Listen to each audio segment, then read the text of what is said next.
say to front benches that you're coming in at the end with 10 minutes each. And if we can work to that, I think we should try and accommodate everybody in the right way. We now come to the backbench motion on the persecution of Rohingya by the Myanmar government. Rushanari Ali to move.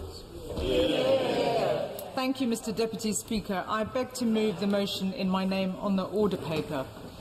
I am grateful to the Backbench Business Committee for agreeing to this debate today, and I am also extremely grateful to my co-sponsor, the Honourable Member for St Albans, as well as the 73 members who supported this debate application.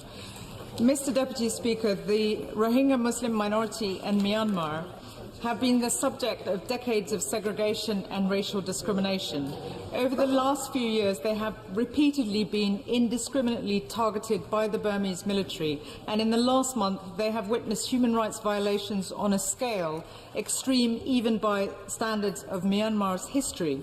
Following the attack on the 25th August on government buildings by the Arakan Rohingya Salvation Army, the Burmese military, led by Min Aung Hlaing, have been responsible for attacks that have led to over 582,000 Rohingya Muslims, according to the UNHCR, fleeing for their lives by crossing the border to Bangladesh. There are now almost 1 million refugees in Bangladesh, Rohingya refugees, joining this recent number joining 400,000 that had already fled there following previous periods of targeted attacks, notably in 2012 and 2016. There is a further new influx of refugees from Myanmar who are being driven out of Rakhine State because food markets in the west of the region have been shut down, with crucial aid deliveries restricted. The UNHCR today said that between 10 to 15,000 Rohingya people have been stranded since Sunday night in the Anjuman-Para border crossing point between Bangladesh and Myanmar. These border pathways are particularly dangerous, with Amnesty International accusing the Myanmar government of laying landmines in the path of fleeing women and children only a few weeks ago. Last week, the Office of the Human Rights Commissioner, Office of the High Commissioner for Human Rights for the UN, published its rapid response mission from Cox's Bazar, Bangladesh. A team of 3 were deployed to Bangladesh in September, following the reports of deadly violence and the grave human rights abuses committed by the military on the 25th of August and onwards. The UN team conducted 65 interviews with many refugees who had recently crossed the border. The UN's job was to establish the facts about what was happening in northern Rakhine. And their report, Mr. Deputy Speaker, makes uncomfortable reading. After the attacks by the Arakan Rohingya Salvation Army, the military entered into what it calls as a clearance operation. Unimaginable violations of human rights have taken place during this time, and according to the UN team, several victims reported the killing of close family members by random gunfire, or referred to the Myanmar security forces surrounding villages at some distance and then shooting indiscriminately at houses and individuals alike. The report also details witness accounts that attest to Rohingya victims, including children and elderly people, being burnt to death inside their houses. As the UN mission progressed and the team spoke to more women and girls, horrific accounts of sexual violence were shared. Girls aged as young as 5 or 7 years, according to the report, were raped, often in front of their relatives and sometimes by 3 to 5 men taking turns, all dressed in army uniforms. The report goes on to detail accounts of summary executions, cases of torture and disappearances. Alongside these horrendous human rights violations are accounts of forced displacements and destruction of religious and cultural buildings and other items. I'll give way to the honourable gentleman. I thank Deputy Speaker for allowing me to speak. I have given evidence in these kind of situations. Can I ask the Honourable Lady whether these war crimes are now being put forward by the United Nations for prosecution, because they should start now, right now? I'm grateful to the honourable member for raising the issue, and I couldn't agree more. And I hope that the Minister will take this point today as one of the action points of our government to build on the leadership that it is showing. And we would like to see this item on the agenda. If I can make a bit more progress. Mr. Deputy Speaker, it is this report that backs up the statement made by the High Commissioner of Human Rights in his opening statement of the 36th session of the Human Rights Council that the situation in Myanmar is a textbook example of ethnic cleansing. This builds on the call by Yan Hee Lee earlier in the year for a UN Commission of Inquiries, which the Burmese government refused to cooperate with. I'll give way to my honourable friend. I'm extremely grateful, and I apologise for intervening at that point. But earlier in Foreign and Commonwealth Office questions, I did ask the Minister, a good Minister, to comment on the textbook definition of ethnic cleansing. I believe he went further than the UK government has gone before in saying that it was moving towards that situation. Does she agree that in order for the UK to have legitimacy on this topic, it should back up the UN's assessment that this is a textbook case of ethnic cleansing? I think my honourable friend, I do very much hope that our government will back this definition up. The House will be aware that in 1993 the final report of the Commission of Experts established following the UN Security Council resolution of 780 defined ethnic cleansing as, I quote, a purposeful policy designed by one ethnic or religious group to remove by violent and terror-inspiring means the civilian population of another ethnic or religious group from certain geographic areas. This is the textbook definition to which the motion refers and against which we must measure what is happening in Myanmar. The question is therefore, do the events in Burma amount to a purposeful policy? Are violent and terror-inspiring means being used? Is a specific ethnic or religious group being removed from certain geographical areas? The answer, Mr. Deputy Speaker, is yes to all of the above. We are witnessing a deliberate state-sponsored policy of terror, murder, arson, rape and torture designed to remove the Rohingya people from their homes. There is now such an overwhelming weight of evidence of ethnic cleansing that members of this House cannot fail to agree, nor can the government.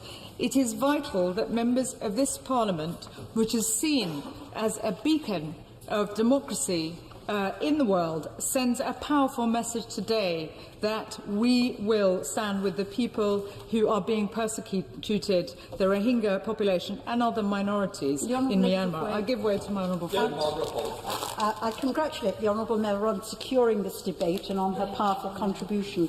Does she agree with me that we welcome the government's action in relation to stopping the training of stopping the support for the training of military personnel? Does she also feel that the government should review all other programmes that it funds through DFID and elsewhere to pause those programmes whilst we reflect on how best to respond to the ethnic cleansing which she has so powerfully described? I thank my honourable friend. I believe that all humanitarian efforts should be retained and pressure on the government for access should be retained, and other non-essential programmes should be reviewed with a view to looking at what we can do to bring an end to the violence, but also to bring a longer-term solution that brings peace in that region, but also the protection of the Rohingya minority and other minorities in Myanmar. I'm just going to make a bit more progress.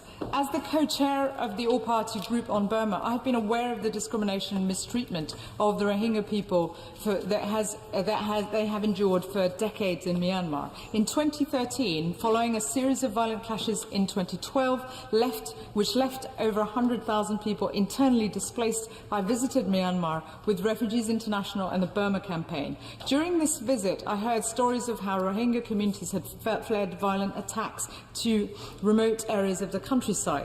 And in Rakhine State, the camps where Rohingya people had been forced to live in were horrific, with little or no access to humanitarian aid or access to healthcare. Some of that pressure was relieved, but with limited access to agencies, international agencies. I travelled by boat to a UNHCR-supported camp in Paktau and have vivid memories of the shores near the camps being covered in feces with dead rats floating just metres away from children who were bathing to keep cool in unbearable heat. I remember being told stories of loved ones being killed, of children dying due to a lack of healthcare, and women dying due to lack of support during childbirth. I'll give way. Can I congratulate the Honourable Lady on her speech so far? I think it is something that everybody on all sides of the House can agree with. I just hope that she would be encouraged by a statement that was put out in the Council of Europe last week, where we had a plenary session where the Political Affairs Committee, of which I am a member, put out a statement condemning the action and calling all Council of Europe member states, all 47 states, to help with the humanitarian relief effort and to support both Burma and Bangladesh, which I hope shows that this goes much wider than this House, and it's a huge international community effort behind it. Well, we need very short interventions. I want to get everybody to have a fair chance to speak in this debate. It's a very important debate. Thank you. I'm grateful for that intervention, and I very much hope that other governments will add their support to the humanitarian effort. The UN has stated over £440 million is required, and only a fraction of that has been raised. So I hope our government will encourage other governments, both in the European Union as well as in the wider international community, to provide more assistance to the humanitarian effort, both within Rakhine but also and especially in Bangladesh and other neighbouring states that are dealing with over 1 million refugees now. Mr. Deputy Speaker, much of the forced segregation stems from the citizenship law of 1982, which lays out that full citizenship in Myanmar is based on being a member of the national races, a category awarded only to those who are considered to have settled in Myanmar prior to 1824, the date of the first occupation by the British. In Myanmar's national census of 2014, the Muslim minority group was initially allowed to self-identify as Rohingya, but the government later reversed this freedom and deemed that they could only be identified as Bengali, which they do not accept as they are not Bengali.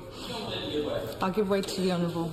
The Honourable Lady makes an extremely good point on the nationality issue, except that the British government have shown to the government in Naypyidaw evidence kept in the Foreign and Commonwealth Office, which refers to a Muslim population in that part of what is now Burma, going back many hundreds of years.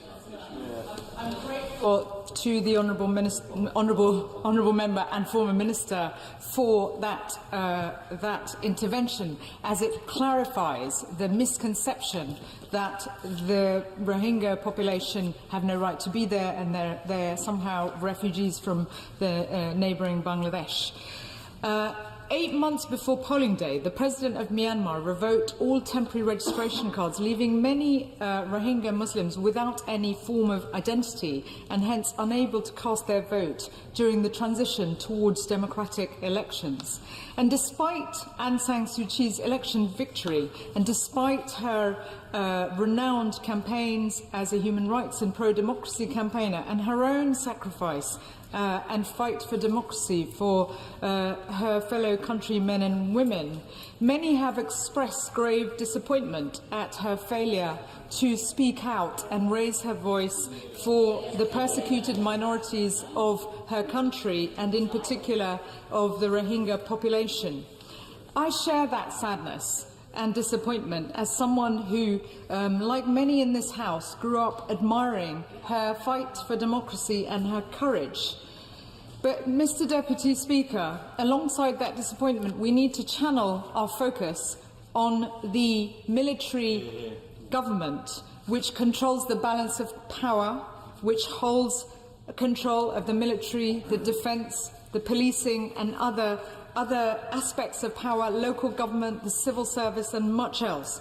And while the media rightly focuses attention on such an important figure, international figure in Aung San Suu Kyi, let us not let the military and the general off the hook. Let us hold the civilian government as well as, and in particular, the military to account. I'll give way briefly and then I'm going to have to conclude. She's been very generous in giving way.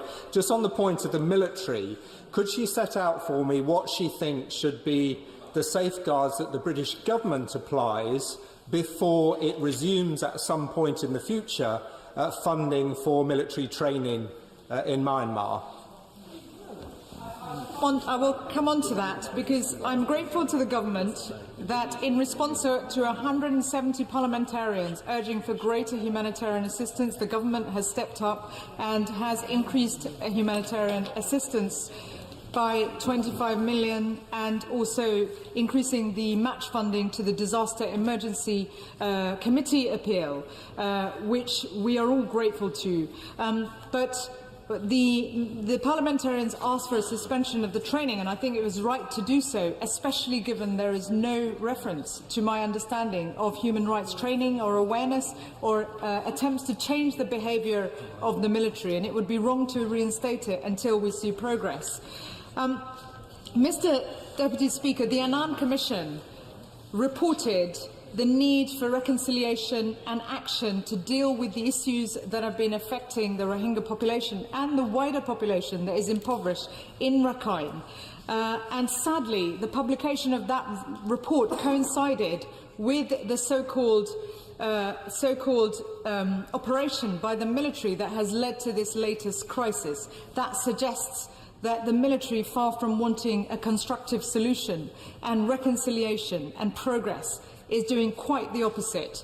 This is a commission that was commissioned and led and supported by Aung San Suu Kyi. It has been undermined by the actions of the military, which says a great deal about their underlying objective, which is to undermine her, and she, of course, isn't helping herself, as many would say. But let us not forget that they have been instrumental in directing these attacks. The international community needs to apply pressure on the military. To do that, we seriously need to consider, and our government needs to consider, a global embargo, arms embargo of the Burmese military, building on what we have done domestically and with our European partners.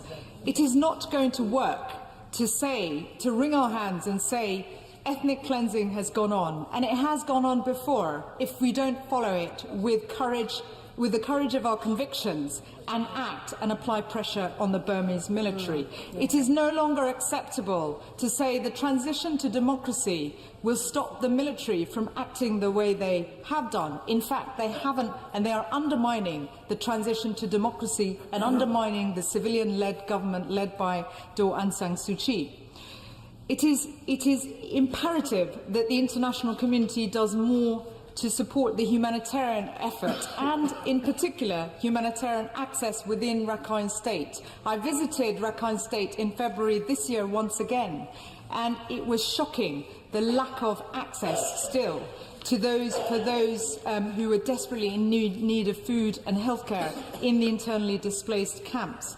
Mr. Deputy Speaker, I am grateful to have the opportunity to raise these issues, and I very much hope that our government will continue, as it has done, in building on the tradition of being the country that speaks up for communities that have suffered, particularly in this case.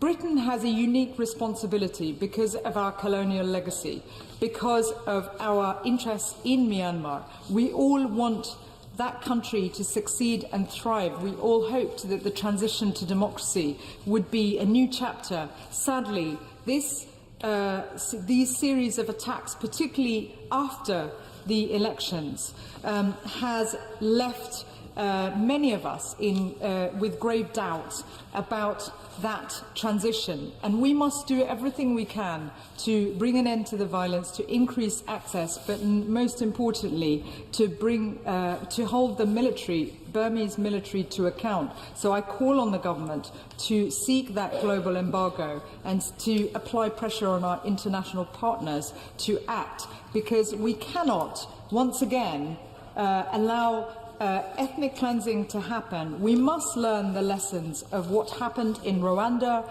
in Bosnia and elsewhere. We cannot come back to this House and say never again when we have watched ethnic cleansing happen and will regret not taking greater action and using all the powers and influences that we all have here in this House. Thank you. The question is, that's on the order paper, and a reminder of 4-minute limit. Anne May.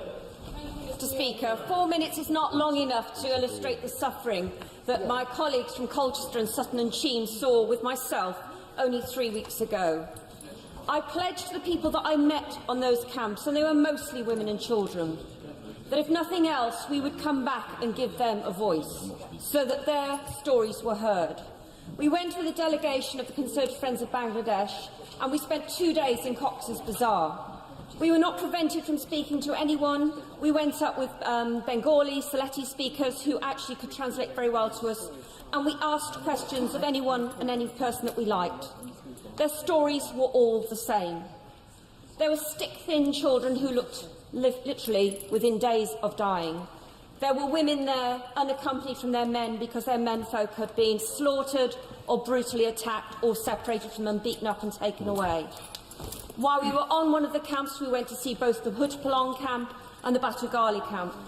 When we were on the Batugali camp, we were talking to an aid hospital about the sort of wounds that people were showing as they came in, and many were gunshot wounds. And as we were there, an elderly man was brought in, his face gashed and bleeding, he was distressed and beaten up, and a few moments later, his son being carried in a tarpaulin within moments of losing his life. We were shown them certainly. Can I thank my honourable friend for giving way? 4 minutes is certainly not enough, but can I offer my congratulations to her and the other colleagues that went out to see for themselves the suffering? Is she aware that I received a delegation from my imam in my constituency, because many of our Muslim populations in this country have been so appalled by the reports that have been coming back? And can I thank her on their behalf for what she's done and how she is acting as an advocate for them today? Honourable Lady for that, but you know what? We cannot possibly say enough. We really cannot. And the Honourable Lady who spoke to open this debate is absolutely right. The time to stop doing things is now. We've got to start doing things and start speaking up. And can I say, I'll put in a plea for the DEC appeal, which is going on at the moment, and the Honourable Lady and I and my Honourable friend Sutton and Cheam went to see that. We've got some good stories to tell, but they are getting the aid in the right places, and this British government has got a lot to be proud of. But back to what we saw. We saw the most brutal attacks. We were taken to the border, and we could reference the points there where the landmines, and we saw pictures of them had been laid. We saw the body of a man being dragged out of the flooded camps. The Bangladesh government cannot be congratulated enough for how much they are doing, but the tide of misery is overwhelming. No, thank you for that point. She's speaking very powerfully, and I thank her for giving way to me. She's talking about the tide of misery. Alas, the tide of misery doesn't only flow across the Bay of Bengal from Rakhine to Cox's Bazar. The tide of misery also flows from Rakhine down to Malaysia and other countries, where we've seen horrific evidence of the trafficking of the Rohingya people coming down from the Bay of Bengal, picking them up in Rakhine. Order. I know the former ministers will look to add to this, but I want to get everybody in. And please, it's going to be very short interventions. Don't take advantage of the members, please. Anne May. Mr Deputy Speaker for that. And the time is very short, and I wish to keep within my time so that other people within this chamber, other honourable members within this chamber, make their point. But I have to say, the stories were consistent. Any news stories being put out in the newspapers that the Rohingya are doing this to themselves are lies, fabrication, absolute fantasy. It is not true. No woman wants to trek with 8 small children, having had one of her sons stabbed through the chest, her breasts dried up because she cannot feed her child, and only some semolina for days to keep her going. They are not doing it to themselves. And the world, if the world sups up that nonsense, that lie, that fabrication, then we are complicit. And we cannot be complicit. We saw where those people were stranded in no man's land, within yards of the border. We heard too many stories that were consistent. People being machine gunned from behind to drive them across. The landmines were to stop them going back. These people have been brutalised. There are thousands of unaccompanied children. There are thousands, 80,000. The figures, it's hard to give an accurate figure because every day it's increasing, 11,000 last Monday, apparently. But when we were last told, there were 80,000 pregnant women, 13,000 unaccompanied children. There are real issues of safeguarding and trafficking. There are real issues of disease, and we used the latrines that were on the site. Believe me, it was a relief to go back and wash off the slop and the stench that we had experienced those days, but only to go back and see the people the next day sitting there with no more than a piece of plastic over their head. Some of them not even that, some of them an umbrella, some of them with nothing. So we cannot turn a blind eye. We cannot pretend it's not happening. And it is so easy once we are back to forget the sheer horror of it. But for them, this is not just even now. It has been happening for years. And as the Honourable Lady who so eloquently opened this debate, this has got history going back a very long time.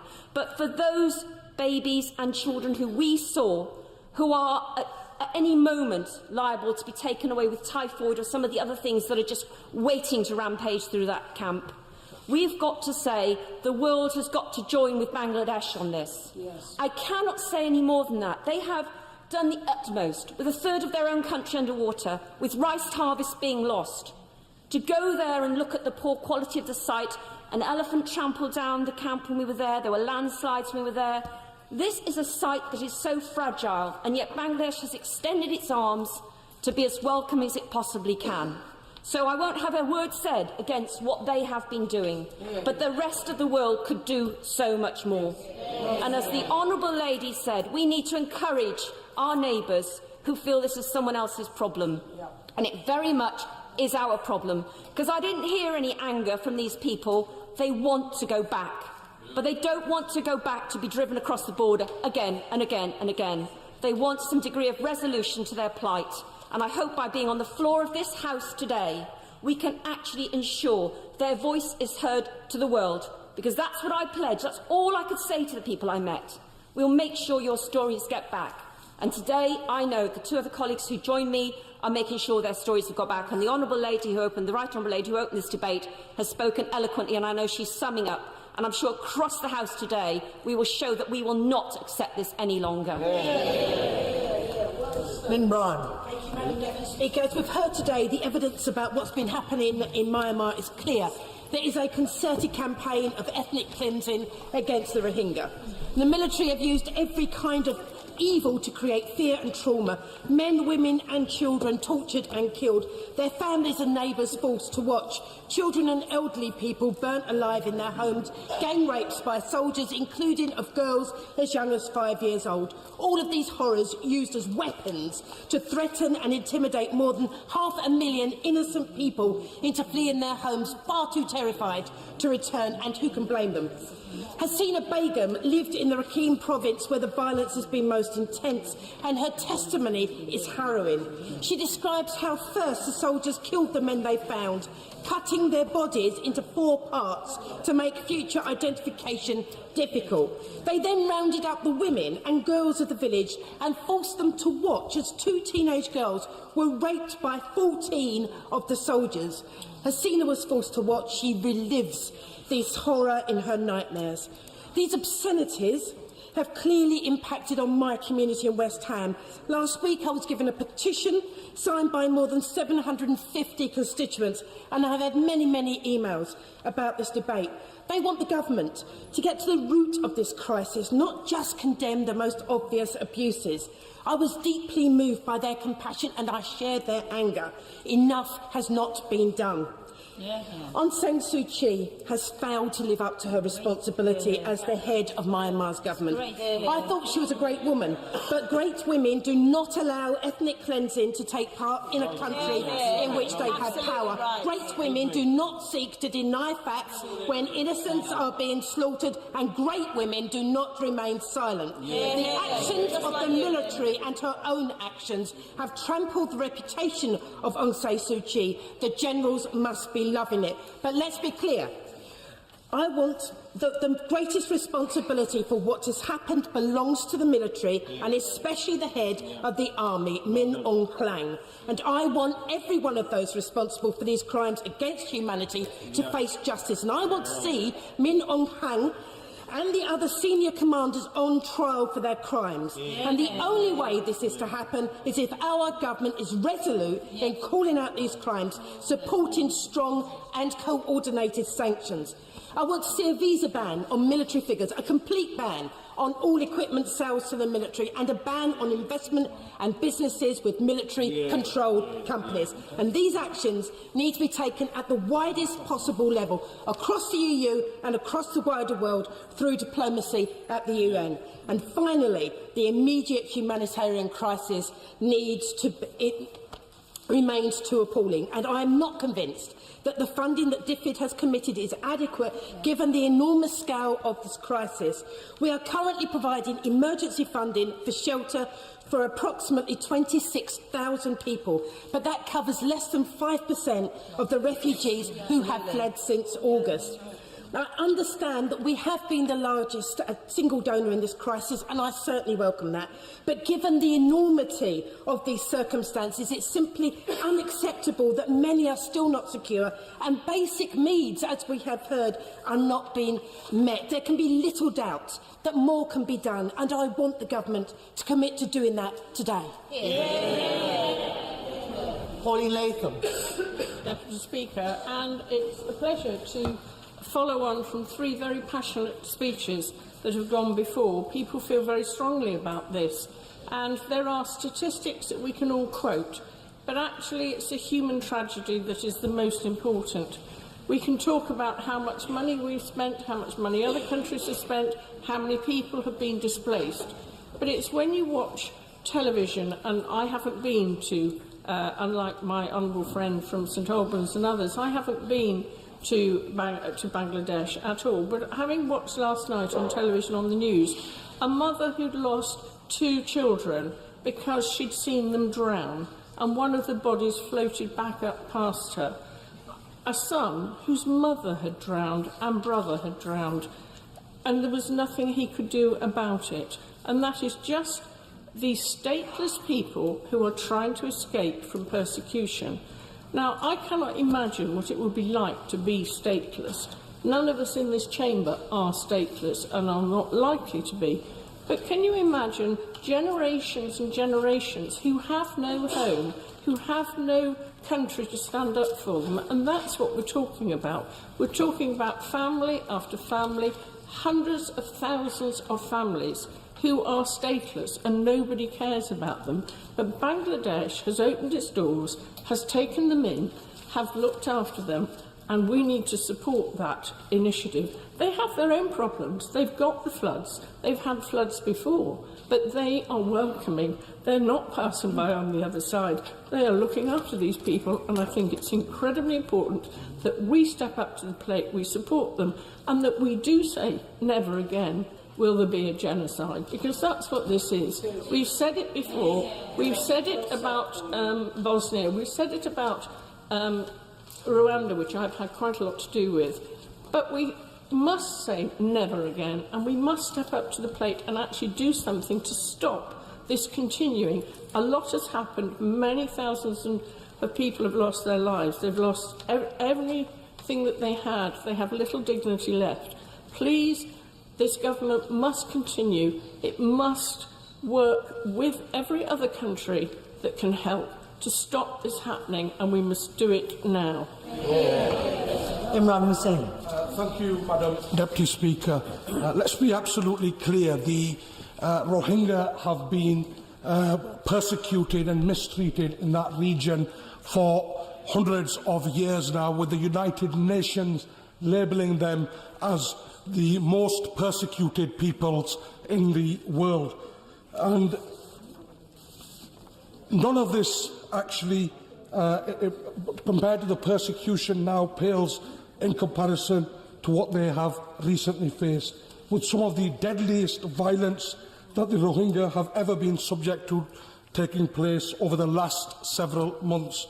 We are talking about Rohingya men, women and children being murdered, children beheaded and bodies mutilated, others burnt alive, rape and pillage on a scale fit for medieval wars, all of which amounts to some of the gravest crimes against humanity. The burning of Rohingya villages that we have also seen, rather than just an act of pure violence, is also a calculated move by the Burmese government to ensure that the Rohingya can never return to their home, even if the violence does subside. Such a move and intent is the very textbook definition of ethnic cleansing. My honourable friend, I thank my honourable friend for giving way, and the UN High Commissioner for Human Rights has indeed described this situation as a textbook example of ethnic cleansing. Does my honourable friend agree with me that this government must do everything in its power to bring an end to this horrific violence? My honourable friend is, of course, absolutely right. And we mustn't shy away from calling it what it is, particularly when it is followed by deadly violence. This is ethnic cleansing. When this issue was last brought before the House as the subject of an urgent question, the Minister will recall that I asked him to condemn the Burmese government for these crimes. Regrettably, the Minister's answer at that time fell far short, and now the situation continues to worsen. Now, I accept the government has taken action by suspending military programmes and by ensuring that the crisis has been debated at the UN Security Council. But this should just be a starting point, not the full extent of the government's action, as it just doesn't go far enough. Those who do manage to flee this violence and persecution fare little better, with the refugee crisis too only getting worse. 700,000 Rohingya refugees have now fled to Bangladesh, a figure that is most likely even higher and one that will inevitably grow. So great as the number of refugees fleeing Burma that the speed with which they have fled, the UN recently documented it as one of the worst emergencies by weekly outflow since the Rwandan genocide. These refugees also face dire situations and squalid conditions in overcrowded camps that await them, to say nothing of those that they face making the journey in the first place. These instances of violence and the desperate situation facing refugees is only a snapshot of the emergency facing the Rohingya people. And it is a situation that will get worse. For despite the action taken, the Burmese government remains undeterred in its campaign of violence. We have to take stronger action and we have to show leadership. Now, Madam Deputy Speaker, I want to be clear, and I suspect many honourable members on both sides of this House want to see a transitional democracy in that region, and we all want to see that road that leads to democracy. But that road cannot be surfaced with injustice and hypocrisy. That road cannot be paved with ethnic cleansing, persecution and genocide. That road cannot be stained in the blood of innocent men, women and children. No, Madam Deputy Speaker, that road does not lead to democracy. That road leads to The Hague. And I want to ask the Minister, finally, I want to implore him to use this opportunity today to condemn the Burmese government, which the Minister has yet to do, for the violence and flagrant violations of human rights, and to ask him what he is doing to make sure that those that have committed these grave crimes against humanity are brought to justice in The Hague. Will Quince. Thank you, Madam Deputy Speaker. It's hard to put into context 600,000 people fleeing persecution. It's hard until you've been to the camps to visualise thousands of people desperate. To try to put it into some context, that's roughly the population of Glasgow or Sheffield, all moving, fleeing the most horrific persecution and violence. On arrival at the camps with my honourable friends, the member for Sutton and Cheam and St Albans, all you see is thousands of people, mainly women and children. Horrific scenes, thick mud, makeshift tents and shacks as far as the eye can see, terrible sanitary conditions, awful latrines, makeshift schools. Now, the Bangladesh government are absolutely trying their best, and I echo the comments of my friend, the honourable member for St Albans. I don't think they could have done any more. A relatively poor country with a population of 160 million people, a third of the country underwater, yet they say if we can feed 160 million, then we can feed another 500,000, of course. Grateful to my honourable friend for giving way. Wouldn't he agree with me that as a fellow Commonwealth country, which is what Bangladesh is, that we should have some kind of Commonwealth response to the appalling amounts of additional work and feeding and hospitality that the Bangladeshis are having to afford to these fleeing people? I thank my honourable friend for that intervention, and I think it's a very good suggestion, and I hope the Minister will take that point on. I think Bangladesh is doing a great job, as I said, but they are under considerable pressure. The scale of the movement of people, in particular within the last few months, some 10 to 15,000 people just over the last weekend, is on a scale unimaginable. What camps could cope with that kind of numbers of people coming in desperate for help? Now, we saw many people and discussed many different stories, and most of them absolutely tragic.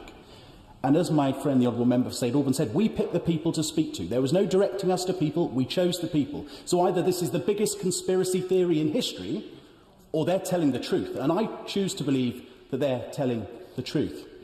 And I want to tell one particular story of a lady whose house was burnt, her husband killed in front of her eyes, her son murdered in front of her eyes. She picked up her remaining children and what possessions she could carry, and she walked for 5 days. 5 days with her children and what she could carry, in the hope, just hope, that it might be better somewhere else. And she got to the camps, but as I spoke to her, holding her 8-month-old baby, an 8-month-old baby that looked around 4 months. 4 months because that child was so malnourished. She was desperately trying, as we spoke, to feed her baby, but her own malnourished body could not produce the milk to feed her baby. And as a father, that breaks my heart to see. And then that story is not a one-off. It is the same with every person you speak to, mostly women who have gone through that horrific ordeal, in some cases worse. And then you visit a makeshift school in the camps, and you hear 30 or so children singing in English, "We will overcome. We will overcome." Because hope, that's all that they have left. Now, I am incredibly proud of the role that DFID and the United Kingdom is playing in terms of UK aid, and we should all be incredibly proud of the role that we're playing, and seeing UK aid from the British people all over the camps fills me with pride. Can we do more? Of course, yes, we can. And my message to all those people that have sent me emails and Twitter messages after PMQs on Wednesday saying we shouldn't be sending UK aid, well, you're wrong. You're wrong, because this is exactly where we should be spending UK aid, and I'm incredibly proud of it, and I think everyone in this country should be. But yes, we have to do more, and we have to do more in terms of diplomacy and working within the UN, and I was grateful to the Prime Minister for her response. And indeed, I know the Minister has visited the region, and he is as passionate as I am about tackling this issue. But there's one more issue I want to briefly touch on in a short period of time that I have left available. Delighted to. My honourable friend is obviously describing a personal visit which can't replace, which cannot be repeated by all of us that are reading about it, having not been there. Is there anything in his view that we can do to get that aid more quickly into the areas that are needing it, because it's the speed of response that seems to be one of the big problems to help the people on the ground. I thank my right honourable friend for that intervention, and I think there are many ways in which we can help, and I look to the Minister and indeed to ministers from DFID to really answer that question. I think the scale of the challenge is the issue. And the Bangladesh government has recently set aside another 2,000 acres of land for camps to expand. But they do need money, and that's why I would encourage members and people across the country to support the DEC appeal, which I know the Department for International Development is supporting with match funding. But the final thing I wanted to touch on in the time that's left available, it's been mentioned already by the extremely passionate speech by my member for Bradford East, and that's about landmines and helicopter attacks. There is no question in my mind, having seen it, we've been to the border, we could see it. Yes, we spoke to Bangladeshi military officials and they told us about it, but we also spoke to individuals who told us about it. We saw videos on people's phones of landmines being laid, people who had had their limbs blown off by landmines. There is no excuse anywhere in the world for landmines, and we have to condemn the Myanmar government in the strongest possible terms if they are using landmines, which I believe they are, and helicopter attacks to drive people towards the border. Now, whether they're planting those landmines to stop people crossing the border, or whether they're planting those landmines to stop people heading back into Rakhine province, it doesn't matter. It's wrong, and we should absolutely condemn it. So just to conclude, I know the Minister is as passionate as I am on this issue. I am proud of what we're doing, but I would just ask the Minister, please, to redouble our efforts to make sure the Rohingya people do want to go home. They are desperate to go home. But we've got to make sure that the UN, humanitarian agencies, NGOs can work in Myanmar to keep them safe, but also to provide that all-important humanitarian aid. Thank you. Stephen Twigg. Thank you, Madam Deputy Speaker. And very pleased to follow the honourable gentleman, the member for Colchester, and really to concur with everything he said in an excellent speech, and to pay tribute to my honourable friend, the member for Bethnal Green and Bow, and the honourable lady, the member for St Albans, both of whom spoke incredibly powerfully, as has everyone else in this debate. This morning, I'm pleased to say the International Development Committee agreed to an immediate inquiry on Burma and Bangladesh, and that we will start that inquiry by looking at the current Rohingya crisis. As of this month, more than 500,000 refugees have fled across the border between the two countries, increasing the number of displaced in Bangladesh to around 800,000 people. To put that into perspective, Madam Deputy Speaker, UNHCR estimate that the total number of refugees who crossed the Mediterranean into Europe last year was 362,000. More than double that number is in the single country of Bangladesh, and that is why today's debate is so important. Whilst they make this perilous journey, many of them, who are mostly women and children, have been traumatised, as we've heard, by landmines, gunshots, shrapnel and fires. Those who arrive safely in Bangladesh talk of the appalling violations of human rights that are being carried out in Burma. Let us have no doubt, we are witnessing, as the motion says, ethnic cleansing, and this House needs to say that loud and clear. And as my honourable friend, the member for Bradford East, rightly said, this is not something new. The Rohingya people have faced decades, as he said, centuries of persecution, and have so often been forgotten. The need in Bangladesh is severe. According to the International Rescue Committee, who've carried out needs assessments in the region, more than 3/4 of those that they surveyed who are refugees lack the most basic food to live. About a third are being forced to defecate in the open. More than 95% are drinking untreated water, and a staggering 87% of the families who have been displaced have at least one member who has an identified vulnerability. They may be elderly, pregnant, disabled or wounded, and nearly half of all the pregnant women have not received medical care for their pregnancies. I want to join in paying tribute to the government and people of Bangladesh for their remarkable response to this crisis. Humanitarian organisations such as UNHCR, however, have struggled to register new arrivals as they cross the border. The camps which have been set up for the fleeing Rohingya in Bangladesh are often located in low-lying areas that are either flooded or severely prone to flooding during the monsoon season. And whilst the Bangladesh Army is planning to construct new camps for the ever-increasing number of arrivals, this will take time. The problem is exacerbated by the fact that Bangladesh is not a party to the UN Convention on Refugees, and that sometimes means that UN agencies and others have struggled to gain access to Rohingya refugees inside Bangladesh. With such a massive humanitarian need, the government of Bangladesh can show further strong leadership by expediting this registration process of refugees to those NGOs who are ready and willing to help. The International Rescue Committee is a good example of this. They are ready to scale up in a massive way and have just submitted their registration request. Can I urge the Minister in his response today to indicate that the government will use their good offices to seek to persuade the government of Bangladesh to move on this very important point, that it will enable key NGOs to register refugees so that they get the support that they so desperately need? Paul Scully. Thank you, Madam Deputy Speaker. I think it's important to note the history behind this. We've heard earlier on from my right honourable colleague, the member for Bethnal Green and Bow, that the Rohingya Muslims have been in that part of Myanmar for many hundreds of years. The British, when they were controlling Burma, did use people from Bangladesh, from what is now Bangladesh, moving across what was then a very, very permeable border for employment and for labour. And at that time, it did start muddying the waters because we didn't register those people. We didn't really acknowledge those people as being Bangladeshi. So it's given the Myanmar government the excuse now to set a new year zero, the fact that, and denying those people that have been there, that have got roots there for so many years, the right to citizenship.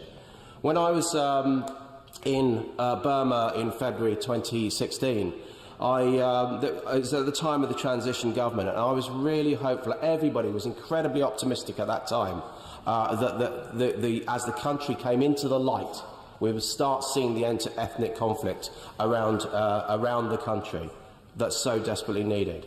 And I ask everybody here, and I ask the Minister, when you do condemn the actions that are going on in Rakhine State, we actually acknowledge the fact that actually the Burmese people are largely behind the actions, as shocking as that may sound.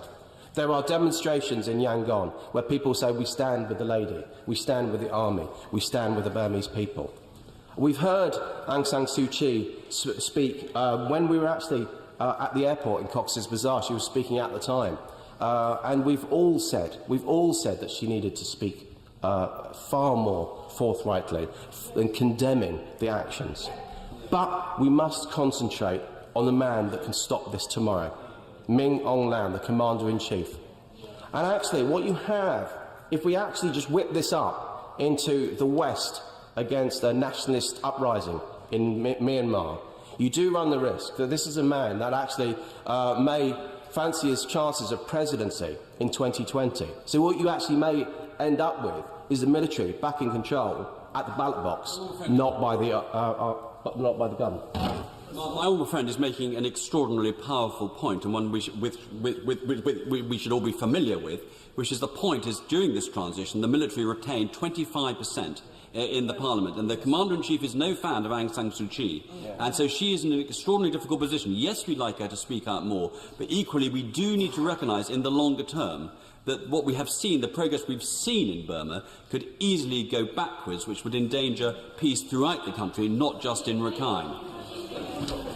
So people in this chamber, members in this chamber and around the country are rightly passionate about what is happening, the atrocities that are happening, that was witnessed by a number of us that went over to Cox's Bazar. But we must realise that the situation in the country is complex, and our response must absolutely reflect that, so that we don't close the country in. Because what will happen also is that the conflicts that are happening in Rakhine State will start to reignite again at Kachin State, in Shan State, and all of those other areas where the peace process under Kofi Annan's commission has started to have some sort of traction, albeit will take some time. But one of the key things is that the military are claiming that this is a response to the Arakan Rohingya Solidarity Army, ARSA, and they are terrorists. Now, let's just assume that there are some terrorists there, and frankly, if there are, they number a couple of hundred at most, not the 500,000 people that we've seen cross the border. But if they are, let me tell you about one story that I saw, one person that I met, along with my honourable friends from Colchester and St Albans, a 60-year-old lady who came over. She was with her surviving grandchildren, and I mean surviving grandchildren.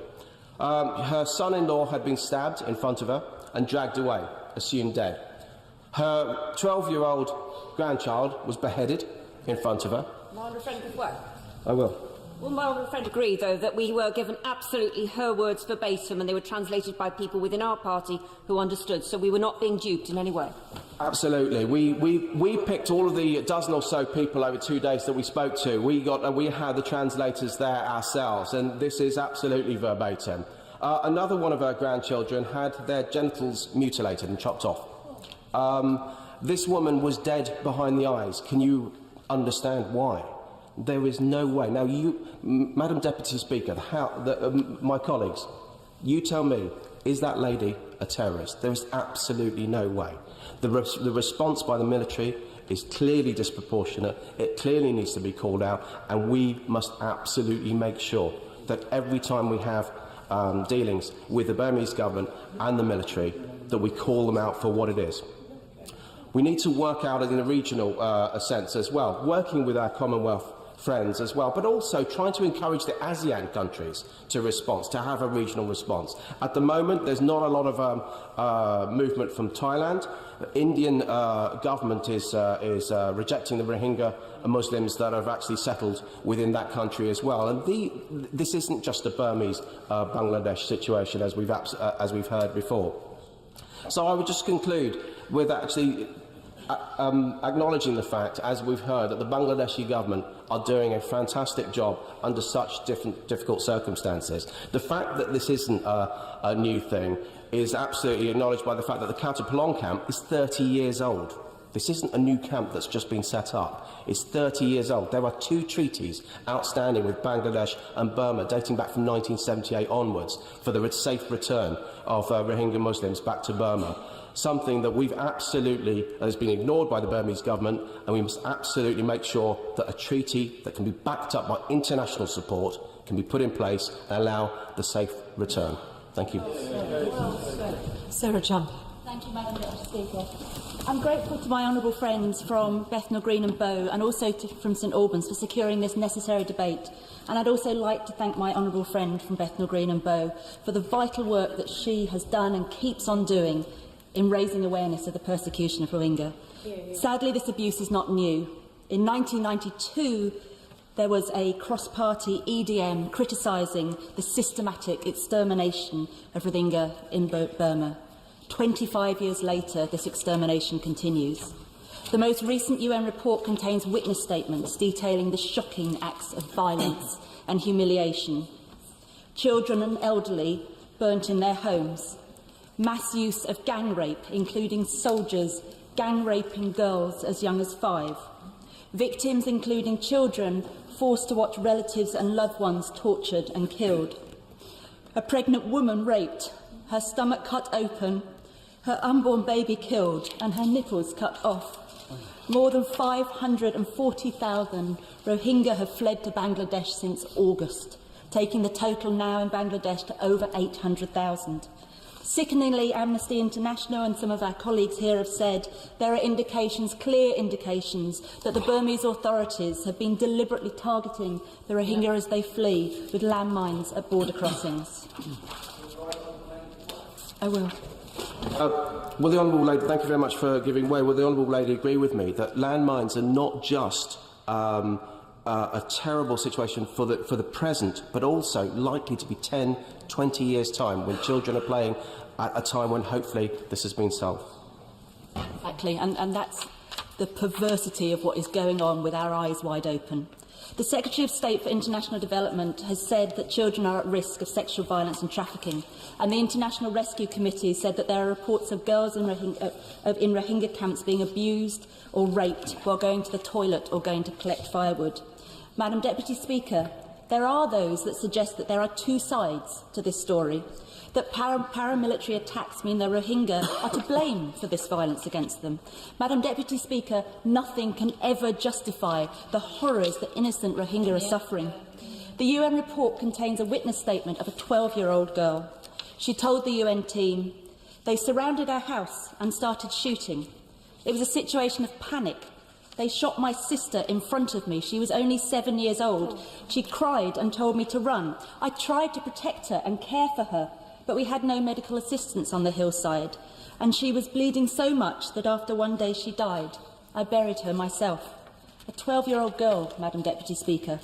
If a proportional response existed, that could never be it. The UN also stated that security forces targeted teachers, cultural and religious people, and other people of influence in the Rohingya community in an effort to diminish the Rohingya history, culture and knowledge. This is planned, coordinated ethnic cleansing. I am pleased and relieved that the Secretary of State has echoed the UN High Commissioner for Human Rights in describing it this way. Strong language is needed, but we also need strong action. The Director of International State Crime Initiative has called ethnic cleansing a euphemism for genocide. She adds that genocide is a process that takes place over many years. In 2015, the organisation described the violence towards the Rohingya as highly organised and genocidal in intent. The Bangladeshi government has already called this genocide. So can I ask the Minister, if the UN finds that genocide or other violations of international law have been committed, will the British government support a referral to the International Criminal Court? Point. It goes without saying that obviously genocide is a legal term at the UN, and of course, if we go down that path, then of course the UK government would be the first to be supportive of taking these matters into the International Criminal Court. I'm hugely grateful for that intervention, but let me raise one point. Yesterday, the Foreign Secretary had the opportunity to lead on this in a meeting of EU Foreign Affairs Council. Sadly, the Foreign Secretary's eagerness to lead at home is not matched by an eagerness to lead abroad. The only action from that meeting was the suspension of invitations to senior Burmese military officials to visit the EU. I agree with the Burma Campaign UK. That is absolutely pathetic. We must do everything in our power to protect the Rohingya and pressure the Burmese government to immediately cease military operations. We must ensure the implementation of recommendations in the Annan Commission, particularly on the matter of citizenship rights. We must listen to aid agencies and ensure that resources are available to distribute food, to reduce the threat of disease, to help establish protection services for women and children. We have to remove the red tape so that can happen. We must pressure the Burmese authorities to allow immediate, unimpeded humanitarian access to the Rakhine state. Fundamentally, we must no longer turn a blind eye, and I urge this House to act now, before it is too late. Fiona Bruce. Thank you, Madam Deputy Speaker.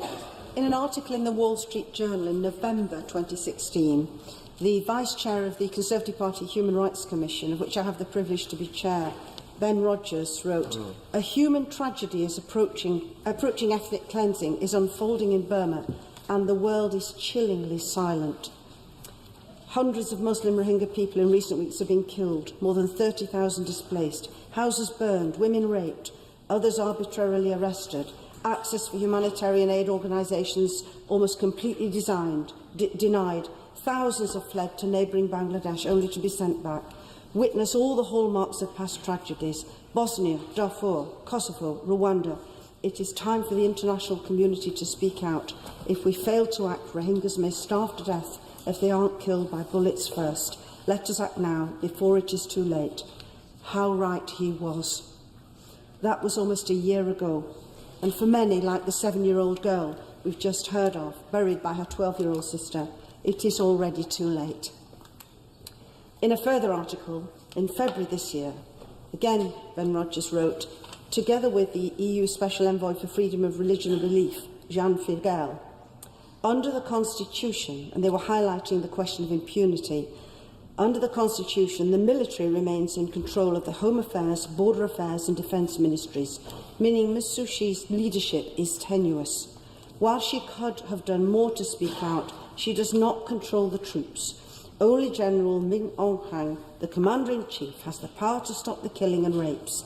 The international community... Give way. I certainly shall. I thank her very much indeed for giving way, and I take the point she's making relating to Aung San Suu Kyi, but it's not simply that she hasn't condemned the activities of the military. It is that she has actively apologised for them over and over again in interviews, to having gone from being someone the world celebrated for her courage in taking on the authorities, the brutal authorities. She has become that brutal authority. That is very... It should be remembered that, yes, she could have done more to prevent this tragedy and to speak out when it began, but she does not control the army. She does not control the army. The international community must now act to hold the Burmese military to account for its crimes. Those warnings too were made many months ago. Now a tragedy is unfolding on a far bigger scale and action is long overdue. Now I do welcome the action taken by the government so far, initiating discussions at the UN Security Council, suspending its training programmes with the Burmese army, £30 million in aid, and the government's pledge to match £5 million in donations to the Disaster Emergency Committee appeal. My honourable friend give way. Yes.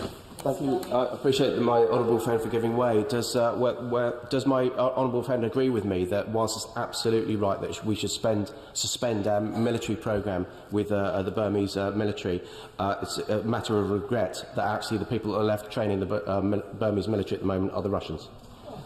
I will come on to what I want to challenge the Minister to do in terms of further action, in particular with regard to the military, in a moment, because more surely can and should be done.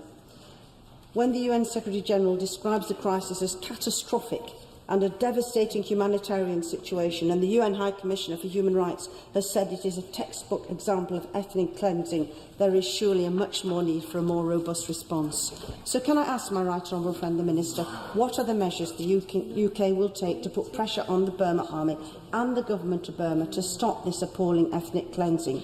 What steps is the government taking to demand that the military in Burma immediately cease operations in Rakhine State, that the government allow unhindered access for international humanitarian aid organisations, human rights monitors and media to all affected areas there? What pressure will the government put on the government of Burma to ensure that the Rohingyas can safely return to their home villages, that homes will be rebuilt, livelihoods secured, security guaranteed, and the recommendations of the Rakhine Advisory Commission, chaired by former UN Secretary-General Kofi Annan, implemented, and that a reconciliation process begins and that the military are held to account for their crimes? Will the government work at the UN Security Council to secure a global arms embargo on Burma and targeted sanctions to prohibit investment in Burmese military-owned enterprises?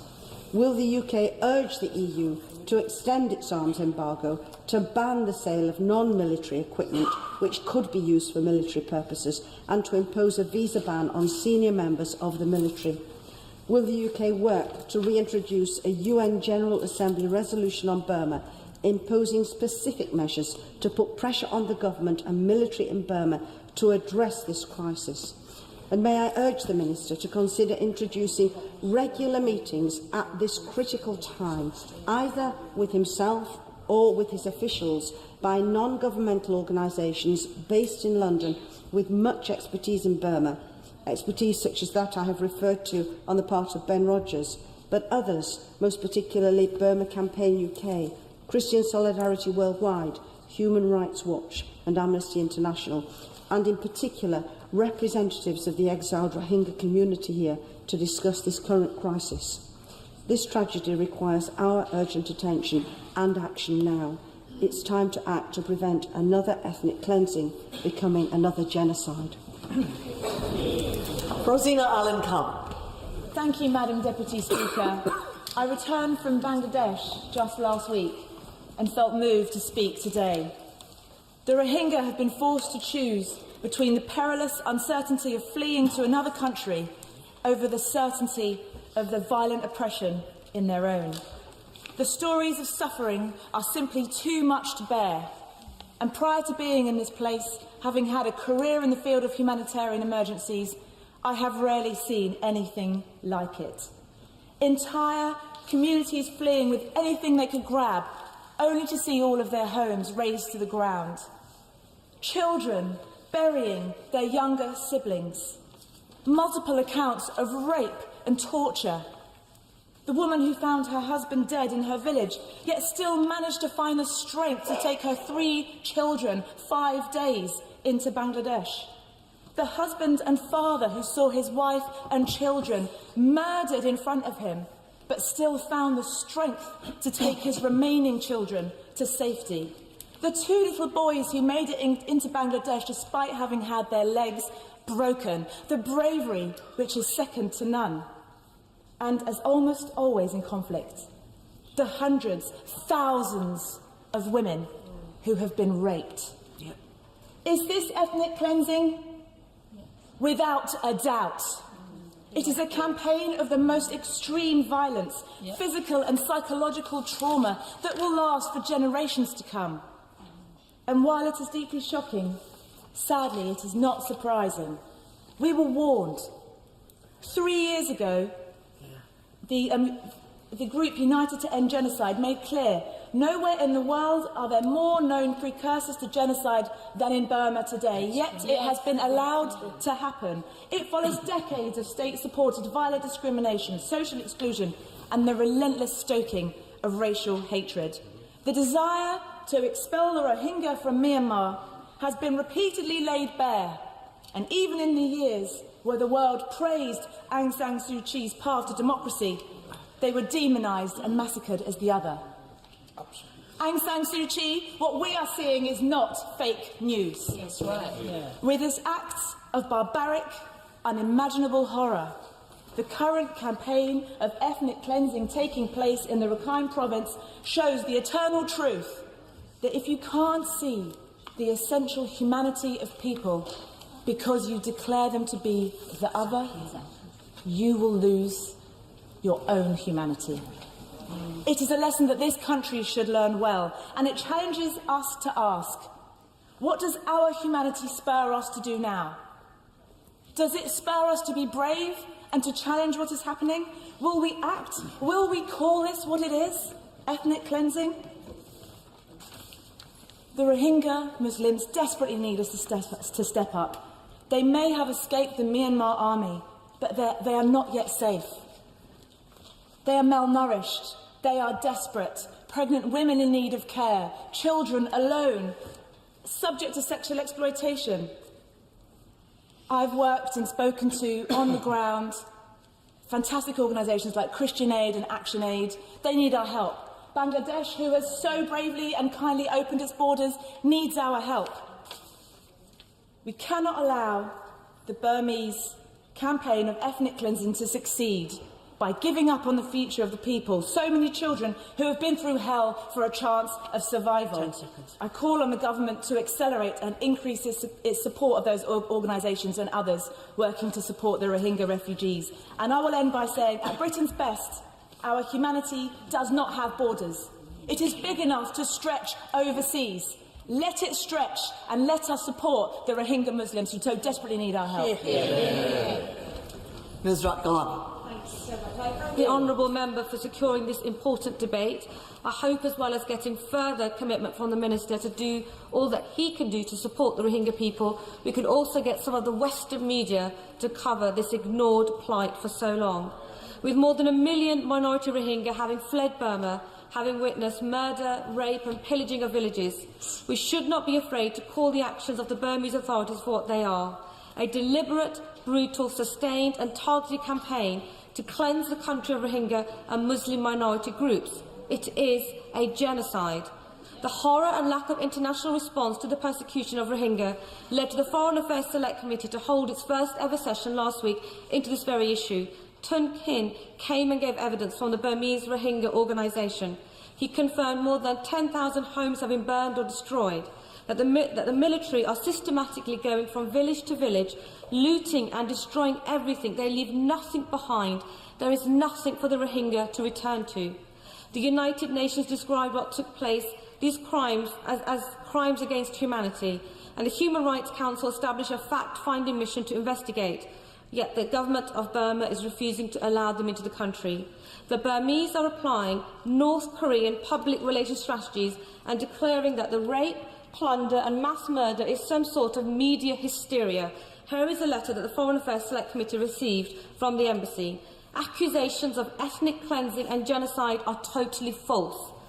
Assertions in the media that horrifying crimes have been committed against innocent people have only served to intensify the anxiety of the international community. While such claims might appear realistic at initial glance to an ordinary viewer, skilled observers would see otherwise. This letter is diabolical. Let's finish this point. This letter is diabolical, and by having this debate in this chamber today, we can make it clear to the Burmese authorities that we will call out what we see. I'm with you. If they feel they have nothing to hide, they should let the world in. Absolutely, absolutely. I was going on to one slight positive point, which was the establishment of the commission chaired by the former UN Secretary-General Kofi Annan. However, at the same time that Aung San Suu Kyi was talking about implementing these recommendations, her social media, her Facebook, her website was carrying flashing fake rape signs.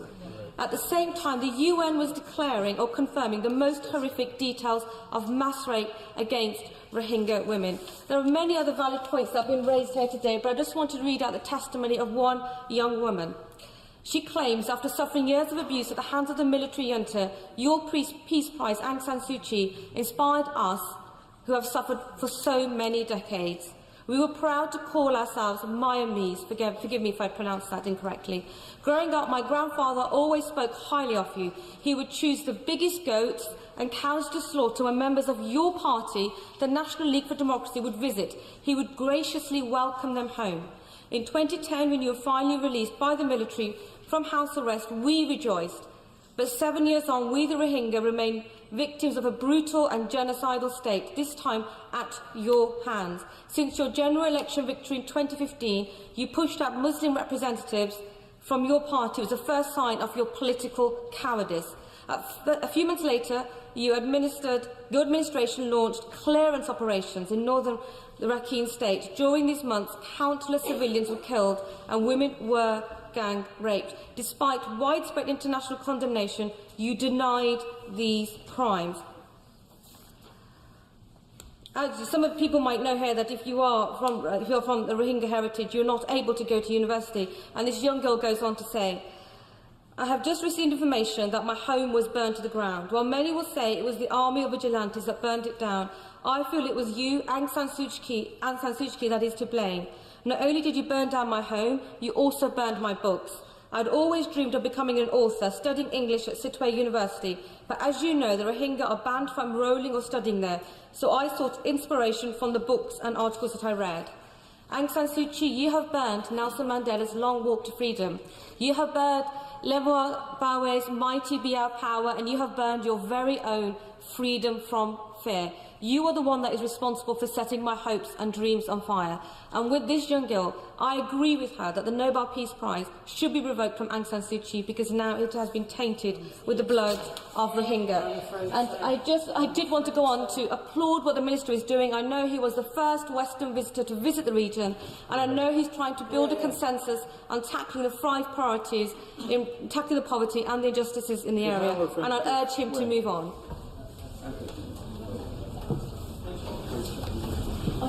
Shabana Mahmood. Thank you very much, Madam Deputy Speaker. The Rohingya are the most persecuted minority in the world, and their persecution is not a recent phenomenon but is of long standing. There are people rendered stateless in their own land. If they're not being beaten, murdered or raped, then they're being starved, literally starved, because of the closure of food markets in Rakhine State. The scale, Madam Deputy Speaker, of what they face is unimaginable, and we have heard many moving examples from members across this chamber today. This is a textbook example of ethnic cleansing. Let there be no doubt about that and all of the horror that that entails. We have heard about the more than 500,000 refugees that have fled in recent months to Bangladesh, but also of the more than 200,000 that were already there, having fled violence previously. And I was just reflecting, Madam Deputy Speaker, on the fact that in this House we've had so many debates about whether we as a nation should take a few thousand unaccompanied child refugees from the ravaged land that is Syria into our nation, one of the most prosperous on earth. And there you have Bangladesh, one of the poorest nations on earth, now housing 800,000 refugees. I don't know that we can say that we would be so generous, Madam Deputy Speaker, if we face the situation that the Bangladeshis are facing. And so I do implore the Minister, and I know other members have already made this point, that not only must we offer every assistance to the Bangladeshi government, and I welcome the efforts that have been made already, but we must strain every sinew as regards to humanitarian assistance and using the particular expertise that we in this country have to make sure that we support the Bangladeshi government as fully as we possibly can, and implore the rest of the world to do the same. I won't because of a shortness of time. I apologise. I also agree that we should make sure that we keep a laser-like focus on the military, and I support the calls that other members have made for arms bans and visa bans for military personnel in Myanmar and their families, and that I hear the argument about Min Aung Hlaing, the military leader, who, as other members have said, if he wanted to, he could stop this overnight.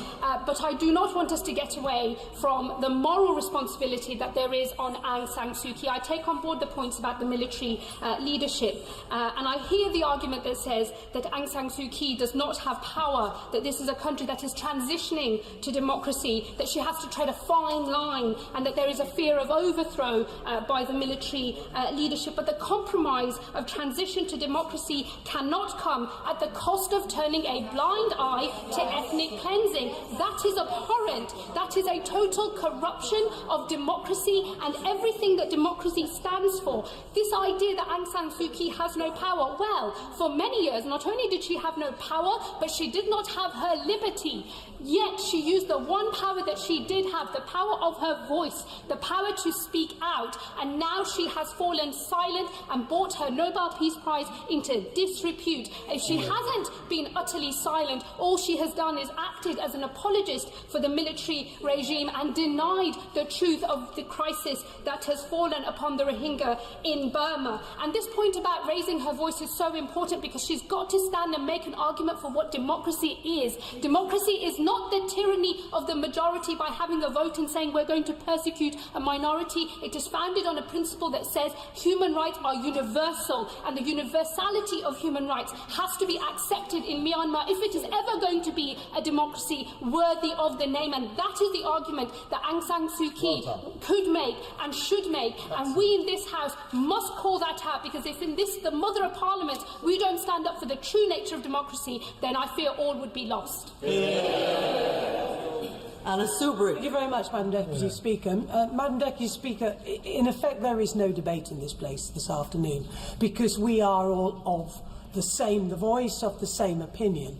And we know from the words that honourable and right honourable members have read out by way of testimony from the Rohingya people who have suffered in this dreadful genocide, and from honourable and right honourable members who have seen and listened with their own ears and their eyes to the plight of these people who, as it turns out, have actually been persecuted and treated appallingly, not just by the Burmese authorities, but sadly often by many in the Burmese people themselves, not just for years, but for decades, if not for centuries. So this is a long-standing problem, but is now on a scale which is absolutely, totally, and without any doubt at all, unacceptable. And I praise the British government for being at the forefront of calling out this terrible persecution of these people, and for the aid that has been provided thus far. And our hearts do go out to Bangladesh, not exactly one of the world's richest countries, and yet they have opened their borders, they've opened their hearts, and they've given of their limited resources to these people in the most appalling of flight and plights. And one cannot sit in this place and not have been touched to one's core by the words that we have heard, the real testimonies of this atrocious act of inhumanity, of genocide, ethnic cleansing. These words are all the right words to use. They convey huge passion and emotion from honourable members, but words are not enough. We now need to see action, not just from our own government in all that it has done, but our government now must continue to lead in the world, across the world, in saying to the Burmese authorities, this is not acceptable and we will not tolerate this, and more must be done to put full pressure on the Burmese authorities. And I have to say two further things. I share very much the words of honourable members in what they have said about Aung San Suu Kyi. She was a woman I had always believed showed great courage in her overriding humanity, and I'm afraid she has let herself down, never mind the Rohingya people and all of us who believed so much in what she stood for. And I gravely fear that she has put her own position in the history of our world at peril, and how can I argue against those who call for her Peace Prize to be removed from her? The other point I would make is the Honourable Member for Tooting and I went to the Zachary refugee camps in it'll come to me, Jordan. And what really worries me, and we talked about this when we went there, was because she's been to the Palestinian refugee camps, and what worries me is that when we went to Zachary, we saw people who'd been there for what, 4, 5 years. She told me about her work in the Palestinian refugee camps, people who'd been there for 15, 20 years. And what worries me more perhaps than anything is that these wonderful good people will be living in these refugee camps for decades to come. They want to go home, and it's our duty across the whole of the world to make sure we don't have those camps still there in decades to come. We make sure these people, like all refugees, can go home. Oh, I'll quickly take it. I thank our lady for giving way. She mentions the refugee camps in different parts of the world, and clearly what is happening to the Rohingya is absolutely horrendous, the testimonies we have heard today. But in common with so many past disasters, is it not absolutely vital that the access is there for the agencies to get in and gather the evidence, these testimonies, so that the case can be put together and the people who are responsible for perpetrating these atrocities can actually be brought to justice through the international courts? Yep. With everything that the honourable member says, absolutely. And I'm sure all those things will be done, as the Minister has explained. The government doesn't stand back in any of that. In fact, it wants to step up and it wants to assist. But somehow, somewhere along the line, it's got to be more than words, and almost the sticking plaster that, in a way, refugee camps can become. Because, you know, we do wonderful things through our great aid agencies and through DFID, and the fact that we're proud as a country that we do provide aid in this way. But the danger is we do all these great things, but we don't solve the real problem, and that is the genocide. It's the racism. It's the hatred of a good people for no other reason than they happen to be Muslims. It's not good enough, and the world must step up and say, we will not tolerate this. We will stop this, because it's 2017. The history of the world is written with all sorts of genocide. Too often we've stood back. Now we must step up and make sure it never happens again. Thank you, Madam Deputy Speaker. May I begin by conveying the extent of response I've received from my constituents and others about the prosecution of the Rohingya in Myanmar. I have been contacted about fundraising efforts, grassroots protests, and just as an outlet for people's outrage and dismay.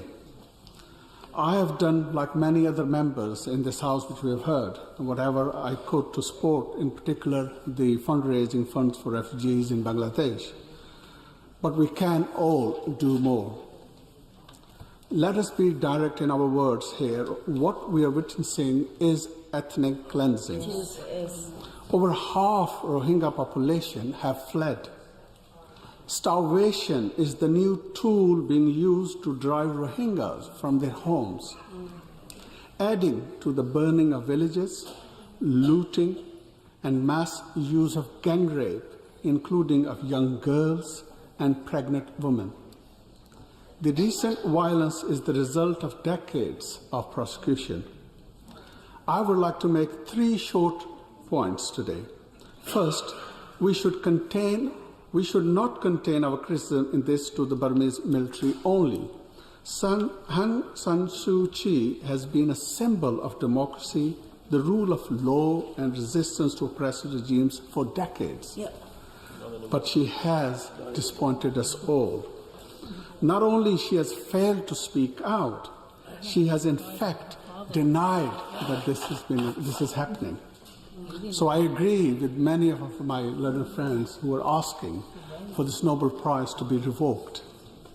Supporting freedom and democracy in Myanmar is a laudable aim, but it means nothing if we ignore ethnic cleansing.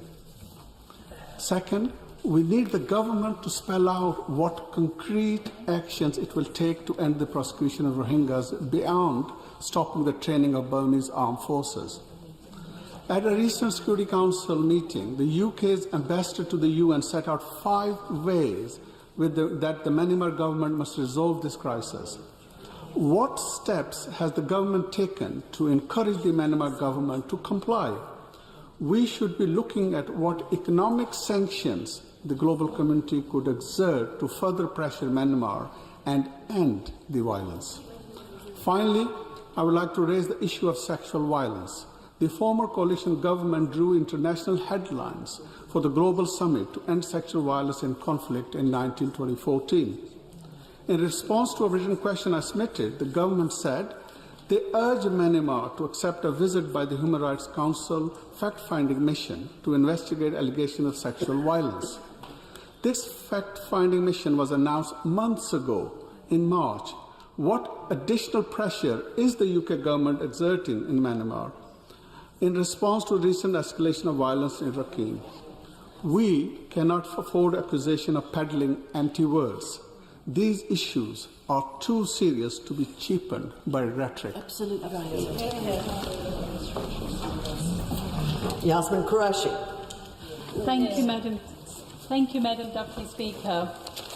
Some years ago, I had a debate in Westminster Hall where I said to the government then that although we are told that there has been transition to democracy, in fact, the military and the junta were still carrying out, even then, rapes, murder, systematic discrimination and persecution of the Rohingya people.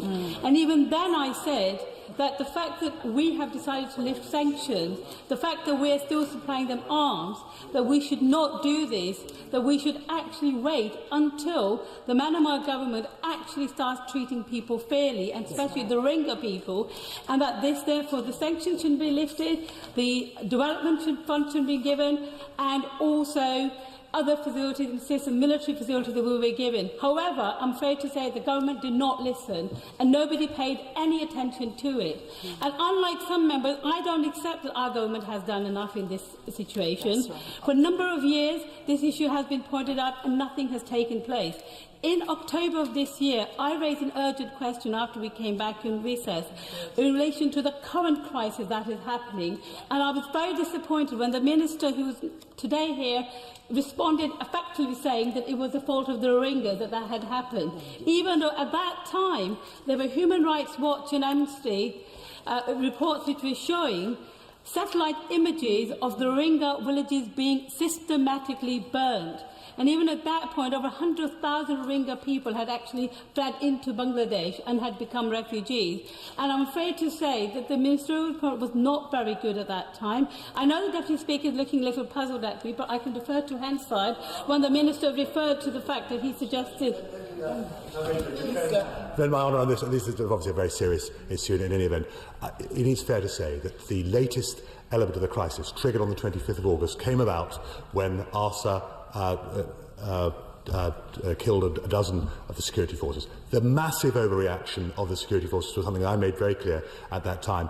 But it is also worth pointing out that at the UN, and I'll come into this in my speech later on, the President of Turkey, the head of state of Malaysia also made that point, that this latest element of the crisis had been triggered by a paramilitary group, ARSA.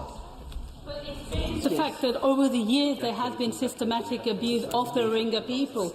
And the fact is that the governments, not just our government, but across the world, right, the UN has been approached about this issue and nobody has taken any notice of it. More recently, of course, things have just gone to the extremely at the other end, in the sense that you've got over 500,000 people now in Bangladesh, and the situation and the way the creation of conditions in Myanmar is that those people will not be able to come back. We've heard evidence of the fact that women's children have been raped and murdered in front of their eyes. These are real evidence, cogent evidence.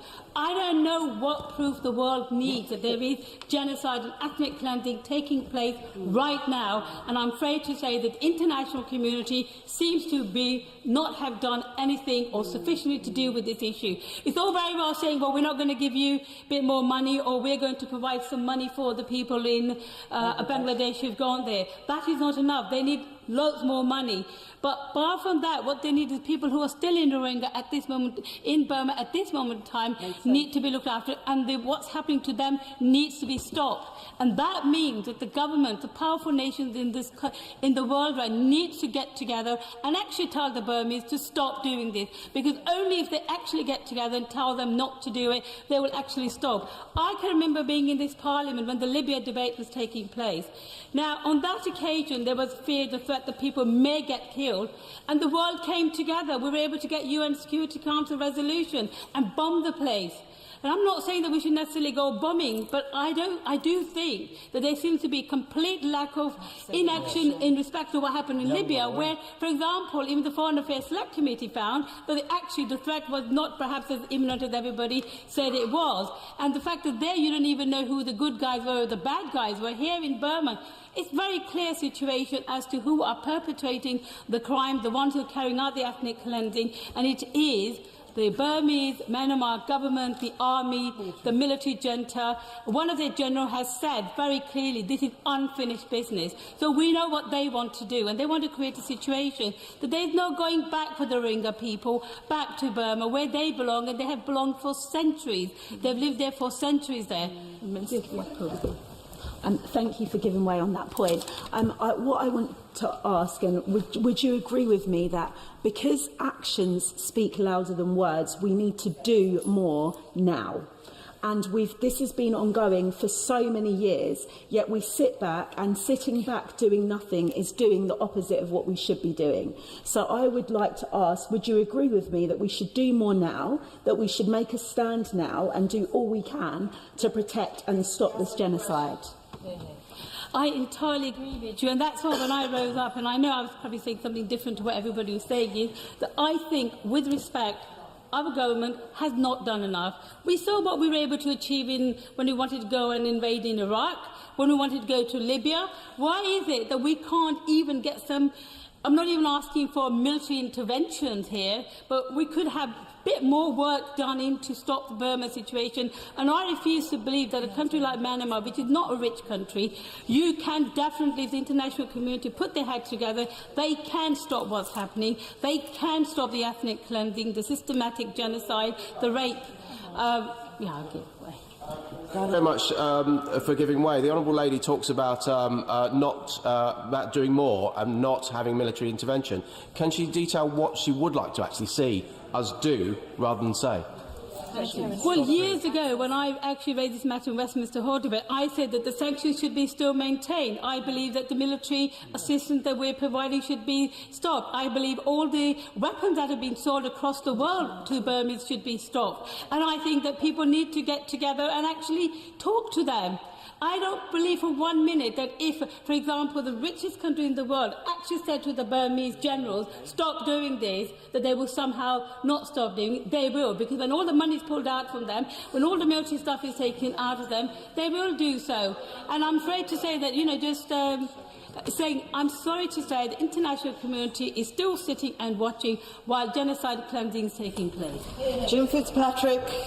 Madam Deputy Speaker, I congratulate the honourable members for Bethnal Green and St Albans for securing this debate. I'm grateful to be called to make a brief contribution. acknowledging the disaster that is befalling the Rohingya people, described as ethnic cleansing by the United Nations, and I endorse so many of the comments by so many colleagues and so many passionate contributions this afternoon.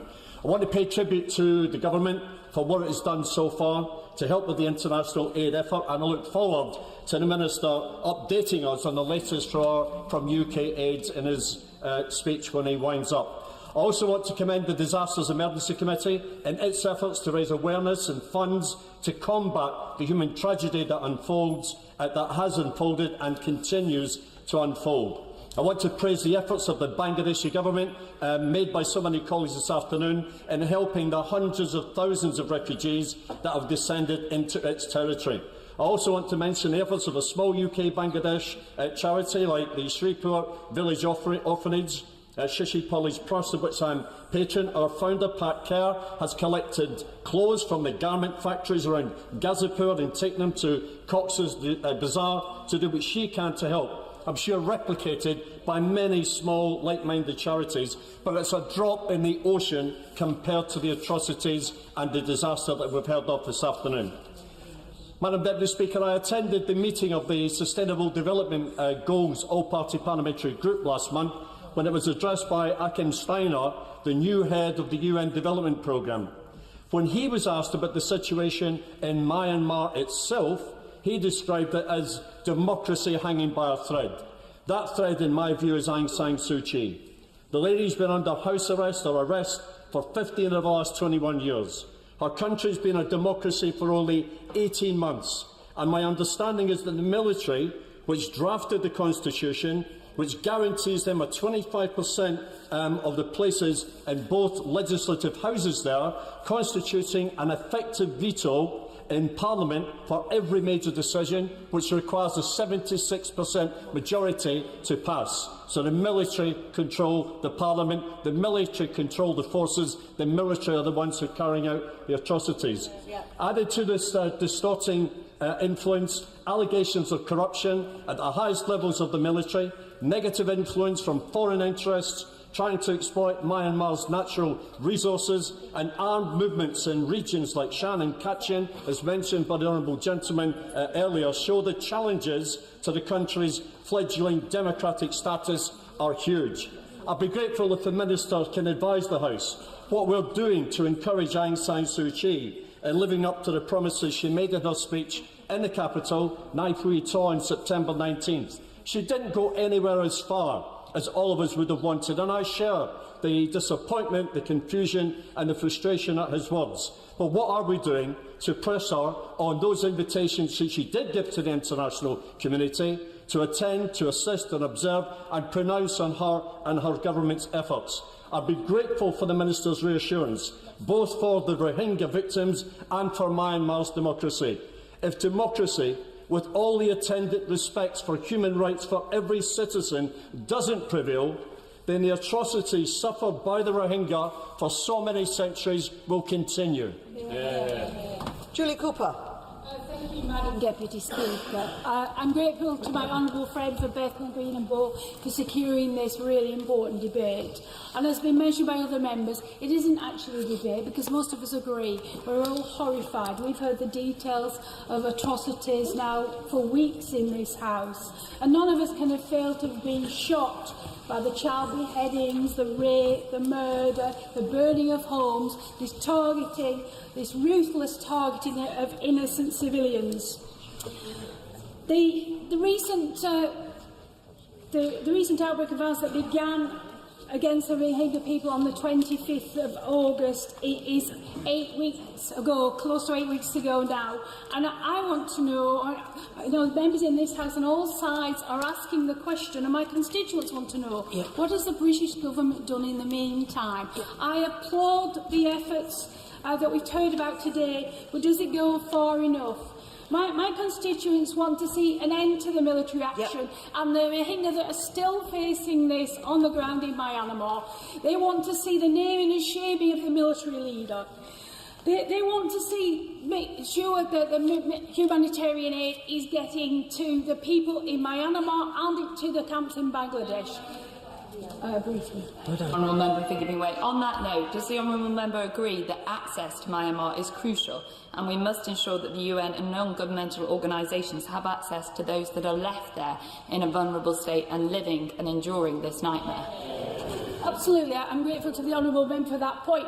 And my constituents and I, and I'm sure many across this House, want to see the British government leading on in these areas, both on the naming and shaming of the military, both on the humanitarian aid, and long term, when this crisis, this current crisis, has calmed down. I want to see the British government leading on a permanent solution to implement the recommendations of the Rakhine Commission. And this is absolutely right. So, I mean, points have been made about British government taking a lead. Well, I would say, well, so we should. We have a moral obligation. Our history dictates that we should be the loudest voice on this in the world, and not content to leave this to the UN, not content to leave it to actions of the EU. And there is a very much a perception that we haven't still done enough, and more must be done. 6 weeks, 8 weeks on, not much has been done. But the UK is very critical of our lack of action, and I know that maybe we've gone further than they're suggesting, but it's not far enough. We must do more. I want to see us the loudest voice, and I look for a confirmation from the Minister that going forward, when we have delivered the humanitarian aid, when we have stopped the violence, when we have taken the honours from Aung San Suu Kyi, that we will lead going forward in a permanent peaceful settlement for democracy and the rights of everyone in Myanmar, particularly the Rohingya Muslims. Yes, indeed they would. Jill Furness. Thank you, Madam Deputy Speaker, and I would also like to pay tribute to the Honourable Member for Bethnal Green and Bow for securing this very important and very impassioned debate. And I would like to say before I start how the tribute I'd like to pay to all the speakers here, but particularly the ones who visited the area recently and have given their accounts of the events over there in a very graphic detail, and I think that has really helped this debate to be very much more seriously taken. The Rohingya Muslim population in Myanmar have faced persecution for decades. They have been marginalised, victimised, have had their rights withdrawn from them by a government who does not recognise their ethnicity, their language, their customs, and who has sought in different ways and means to oust them from land the Rohingya have occupied for centuries. The disproportionate and overblown retaliation by the Myanmar military, which began on the 25th of August following the violence by the Arakan Rohingya Salvation Army, which left 12 police officers dead, has now been publicly declared by the UN High Commissioner for Human Rights as a textbook example of ethnic cleansing, and we have already heard some reasons why. Deputy Madam Speaker, the Myanmar military and its civil government, led by the now disgraced Aung San Suu Kyi, has refused to allow humanitarian agencies to enter the country to inspect the situation. If I may digress, Madam Deputy Speaker, I would like to point out that Sheffield has already taken steps to remove the Freedom of the City Award from Aung San Suu Kyi over her silence over the violence that has unfolded, and I hope that the Nobel Peace Committee will also review and reconsider revoking the Peace Prize from her. The reports of systematic human rights abuses are harrowing. And no doubt we have also seen shocking images broadcast of the Rohingya fleeing their homes and livelihoods. These include reports by the Office of the High Commissioner on Human Rights that the Myanmar military forces, often accompanied by individual Rakhine Buddhist villagers, have surrounded entire Rohingya villages, firing indiscriminately at villagers, setting houses and land on fire, and threatening villagers nearby if they don't flee their villages. The same will happen to them, with the effect of both expelling Rohingya from Myanmar, but also giving them no option of return, and these actions were, as the report noted, executed in a well-organised, coordinated and systematic manner. The same report gives first-person accounts of young and teenage girls having suffered sexual violence, a tactic we see too often in cases of war and conflict. In one account, quoted by the report, a 25-year-old woman recounts the moment she heard her sister get raped, saying, "The 4 men in uniform took my sister when we were hiding in the hills. They raped her in front of us as we were hiding behind the trees." With over 500,000 Rohingya fleeing into Bangladesh, similar stories of destruction, killings and sexual violence are described by those fleeing. What we are witnessing, Madam Deputy Speaker, after proclaiming never again so many times before, is surely a textbook example of ethnic cleansing, and all this in the view of all of us and the international world. I would urge the Government to see what more it can do to support the humanitarian crisis, and secondly, to continue to lead international pressure to address the root causes of the crisis, the policies of the Myanmar Government and the actions of the Myanmar military. Naz Shaw. Thank you, Madam Deputy Speaker. Can I first congratulate my honourable friend from Bethnal Green and Bow for securing this very timely debate. When the world sits and watches the events unfold in Burma with fear and trepidation, we need to bring the Rohingya people some hope that we can help them find a solution, some hope that one day they can return to what is left of their homes as citizens, as real citizens of a country they are very much a part of. Many of my colleagues have talked movingly about the issues, about the systematic rapes, the murders, the pillaging and burning of villages. Human Rights Watch, as of this week, have said that almost 214 villages have been destroyed. We've heard and seen videos of children and elderly being burnt in their homes, the mass rapes, the murders, the forcing of Rohingya people from their country. The numbers and the methods and the actions show a clear and systematic intent. And it's absolutely essential that we continue to repeat the UN Human Rights Chief Zaid Ra'ad Al Hussein's description of the government's operation in northern Rakhine State as a textbook example of ethnic cleansing. Is it acceptable that this Burmese government defends the actions of its military and militants while systematically carrying out the eradication and removal of a people, and that it escapes proper censure from the British government? Yesterday, I welcomed Bangladeshi human rights activist Mokum Mia to Bradford, and he told me of the pressures that Bangladesh is facing in dealing with this challenge and crisis.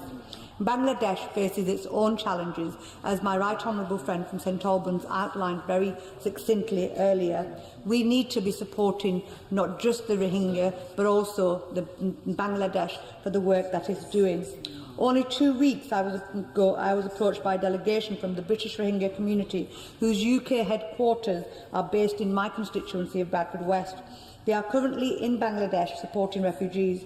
My office has worked closely with the Rohingya diaspora community in Bradford, including individuals who have lost direct members of their family in violence in Burma. We must come together and find a way of ending this violence.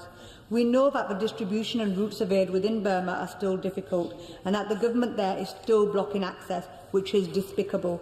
They have already taken so much, now they are leaving them to starve to death. What progress has been made on providing aid within the Rakhine State?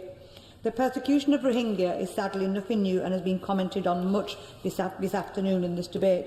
But maybe this is the time, if our government can be stronger, show some strength, if the institutions show some strength and protect people globally, and that perhaps we can find a way to help change these people's future. The eyes of the world are on the situation, and the generosity of British people in giving to relief effort demonstrate the global will to eradicate this form of evil from our world. The conditions are right to find a sustainable and long-term solution to the identity conflict that exists. And finally, what I must ask, and I must pledge, I plead to this government to look at, is this absolute targeted sanctions on the Burmese military, to look at their business interests, because it's only then when we will get the Burmese military to actually accept what is going on, not just the leadership, but actually change the status quo. We, as Great Britain, have that power to bring in these targeted sanctions. I would ask the Minister and this Government, what is it that's stopping us from taking these actions which are so needed, which hundreds of thousands of people are relying on us and looking to us to show them that support that they so desperately need? Faisal Rashid. Thank you, Madam Deputy Speaker. First of all, I would like to begin by congratulating my honourable colleagues for securing this very important debate today. Of course, I would like to echo many of the concerns that have already been raised by honourable members in this debate. I'm very pleased that there are so many people here today to add their voices to the call for the end to violence against the Rohingya people.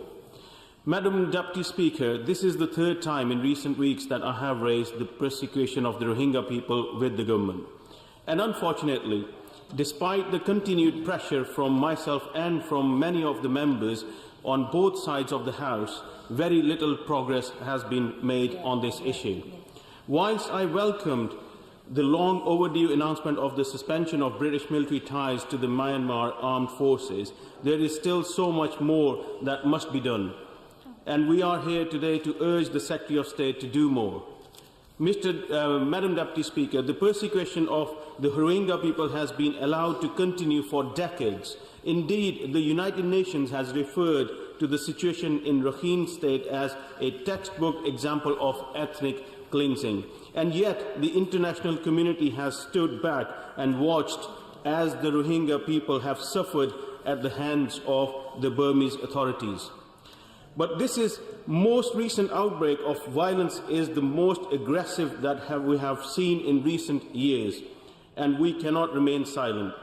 I'm sure that many of the members in this House will have seen the harrowing reports from those who have escaped the Rakhine State, and many examples today have been given and horrific stories we've just heard. Reports of elderly people being burned alive in their homes, of innocent civilians being shot as they tried to flee, of girls as young as 5 being sexually assaulted by soldiers, and of expectant mothers giving birth on the hillside as they made the journey to Bangladesh. The levels of suffering and brutality that these people are facing cannot be imagined by the majority of us here today. And it is unbelievable that this is allowed to happen in the 21st century.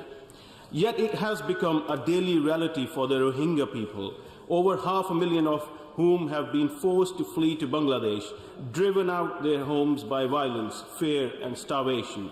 Although, Madam Deputy Speaker, even in Bangladesh, the situation is becoming increasingly dire.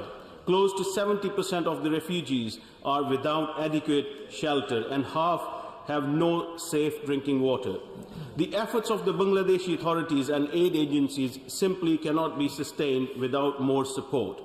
The international community must do more. This truly distressing situation has inspired many to take action to support the Rohingya people. And I would like to take this opportunity, if I may, Madam Deputy Speaker, to commend the work of 2 of my constituents in Warrington South, Muhammad Abu Bakr Ahmed and Muhammad Amir Siddiq, who have raised over £30,000 after their initial £6,000 target to help the Rohingya people, and who are travelling to Bangladesh entirely at their own expense to support the refugees in any way they can. And this is just one example, Madam Deputy Speaker. I know this is something that is being repeated across the UK. Yeah, I will give. Thank you for giving way. Just to say that I handed in a petition on behalf of my constituency before the recess and received a number of emails since then requesting me to ask the government to do more. I know that the government has suspended the training, which is great for the Burmese in military, but it's not enough. And also, can we like to pick up that something that my constituent had picked up is that the media was very slow in picking up this, and we'd like to know if the government and everybody else will notice that the media was too slow and should have picked this up a lot sooner. Thank you very much for the intervention, and I totally agree with regards to the media. I think media also has a great responsibility to raise this issue moving forward. And now, Madam Deputy Speaker, it is government's turn. It is government's turn. Will the Secretary of State commit today to taking further action, such as travel bans and asset freezes, to ensure the civilian and military authorities in Myanmar put a complete end to any further violences? Will he commit to providing financial aid directly to the Rohingya people through non-governmental organisations to ensure that adequate resources are available to meet the needs of the refugees who have been forced to flee their homes? And will he commit to ensuring that the British government takes action so that those who are responsible for these horrific crimes are held accountable for their actions? Madam Deputy Speaker, in the face of systematic persecution, we have a duty to humanity and a duty to the Rohingya people, a duty to speak up and take action. We must fulfil this duty. Thank you. Thank you. Sadiq. Speaker, for the purposes of this debate, I would like to declare that the Prime Minister of Bangladesh is my aunt. Thank you to the Honourable Member from Bethnal Green and Bow for calling this important debate. As all of you have said over and over again, this is not, as all of the Honourable Members have said, this is not a recent phenomenon. The history of Myanmar shows that the systematic oppression and the ethnic cleansing of the Rohingyas has been going on for decades now. And I hope members will allow me to speak about my mother's experience, who visited the refugee camps in Cox's Bazar in Bangladesh last month. The UN says that of the 5th of this month, there's now 500,000 Rohingyas living in Cox's Bazar in refugee camps. The stories that my mother told me are harrowing. She spoke about a woman whose baby was ripped from her bosom and thrown in fire by military personnel. Another woman told a story of how a toddler was snatched away from its parents, put on the ground, and the military stamped on the toddler, killing the toddler. There were young children who were raped in front of their elderly grandparents. It's systematic abuse and gender-based violence against Rohingyas. Yes, I'm grateful to my honourable friend. What she and colleagues have recounted is horrifying. Does she agree that, as well as physical humanitarian aid, we need urgently to put in the psychological and psychotherapeutic support into Bangladesh to support these people who have suffered this appalling horror? I agree wholeheartedly with my honourable friend, and my mother described how the women and children, the women are the largest groups in the refugee camps, are dead behind the eyes. My mother is not a stranger to suffering. She fought in the independence war of Bangladesh in 1971, where 3 million people were killed, and it's called a genocide. My mother said what she saw in the refugee camps has all the hallmarks of a genocide. And it is something that has been going on for so long. But the acceleration of violence in recent months means that the world has finally woken up to what is happening in Myanmar and the fate of the Rohingyas. So what can the government do? I would implore the government to do a few things. Number one, to push Myanmar to allow humanitarian aid, to have access to aid for those people who desperately need it. To build on the sanctions that are already in place at EU level. To make sure that we ban and cut all links with businesses and investments that have anything to do with the military. To join the UN in the global arms embargo that they have on at the moment. And on a lighter note, often I am asked the Norman Tebbit test.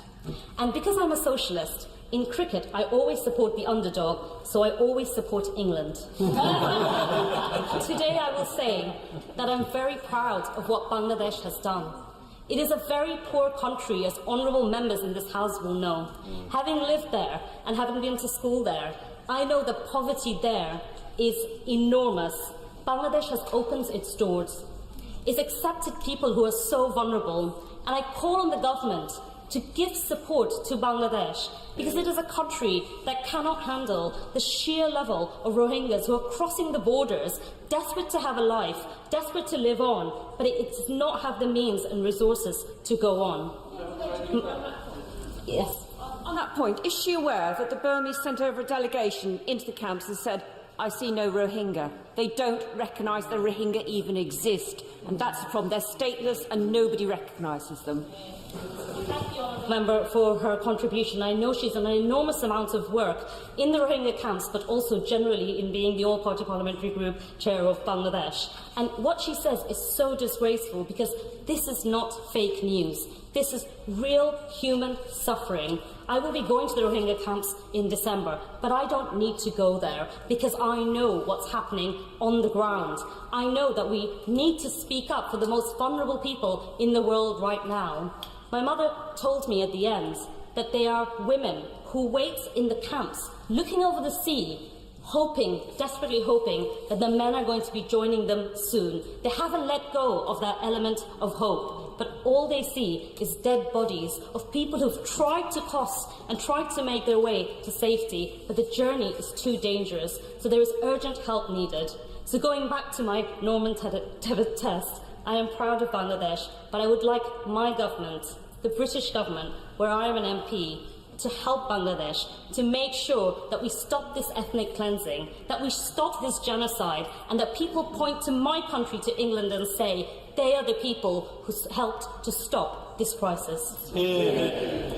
Order. I have to reduce the time limit to 3 minutes, and if there are interventions, then some people won't be able to speak at all. Tracy Brabin. Thank you, Madam Deputy Speaker. I commend my honourable friend, the MP for Bethnal Green and Bow, who is no longer in her place, for raising this issue to enable us as parliamentarians to bear witness to this atrocity and to hear the extremely powerful speeches from members on both sides of the House. But sadly, speeches are not enough. Anyone who heard the testimony a few days ago of the mum whose young daughter's hand slipped out of hers in the raging sea as they tried to reach the sanctuary of Bangladesh on a boat that was barely seaworthy could not fail to be heartbroken. Or seeing the young son carry his skeletal disabled mum, barely alive, talk about how he watched the soldiers burn his village, unsure where the rest of his family had ended up. The 3 children and their mum trampled to death by wild elephants as they slept, having been forced to build their temporary shelter on elephant walkways due to unprecedented numbers of refugees huddled in the forested hills of Balakali. These are people like all of us in this chamber, women and children exhausted, injured and traumatised after walking for days. More than half of all new arrivals are children, and 1 in 10 breastfeeding mothers. Human beings who deserve to live in peace. We cannot stand by. We must call it out. The scale of suffering is unimaginable. Over 500,000 people in urgent need of humanitarian assistance. They are destitute, scared and hungry. But the Myanmar government refused to accept what the world knows to be true, that we are witnessing ethnic cleansing. Farah Kabir from ActionAid has said, in nearly 15 years of working on humanitarian disasters, I've never seen a crisis on this scale. The scale of need is far outweighing the response.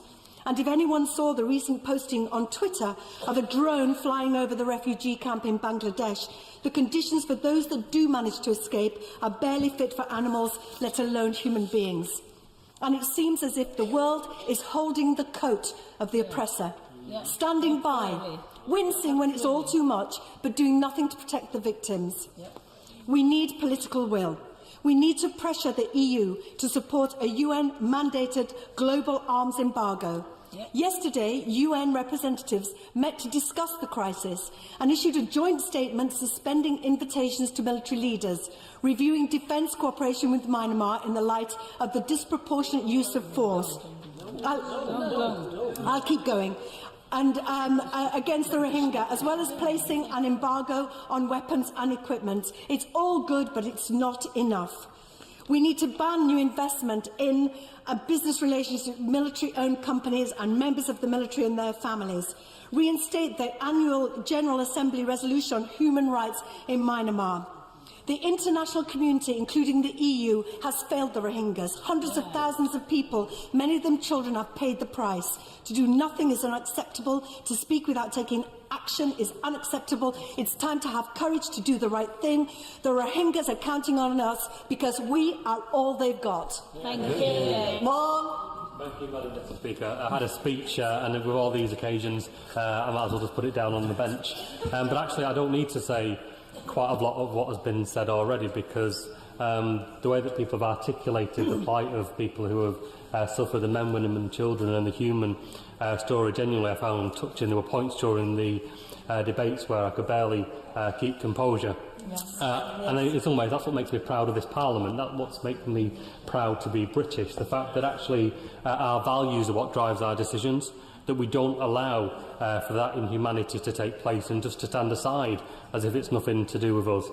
Now, I'm really proud of the contribution my constituents have made. I attended an event in Coldus where people were fundraising. I know the mosque community have raised tens of thousands of pounds for the refugees. But in many ways, what people really want is the end to be in sight. Yes. And I think it just feels as though it's so far away. The plight of people who are fleeing is going to continue. The uncertainty about whether they've got a homeland to go back to at all. And even if they do, well, what's to go back to? You know, the homes have been torched, there's no infrastructure. Even before that, 35 years before, they were denied the citizenship, they were denied education, they were denied the right to free movement, they were denied the right even for government jobs. This is a community that has been persecuted for a long time, while the international community has stood by and allowed it to happen because it's not quite important enough to be on the agenda. And I think the time has come now where we have to have the courage of our convictions, we have to stand for the values that we stand for as a country, and say that we will not stand by and allow ethnic cleansing, genocide, to take place on our watch. We do have a historic legacy, we cannot deny that, and I think it's right that we put that right. And if people in Britain question why the UK Parliament is discussing an issue in a land far away, and people have said that on email, on social media, well, let me say this. Bring this to our home.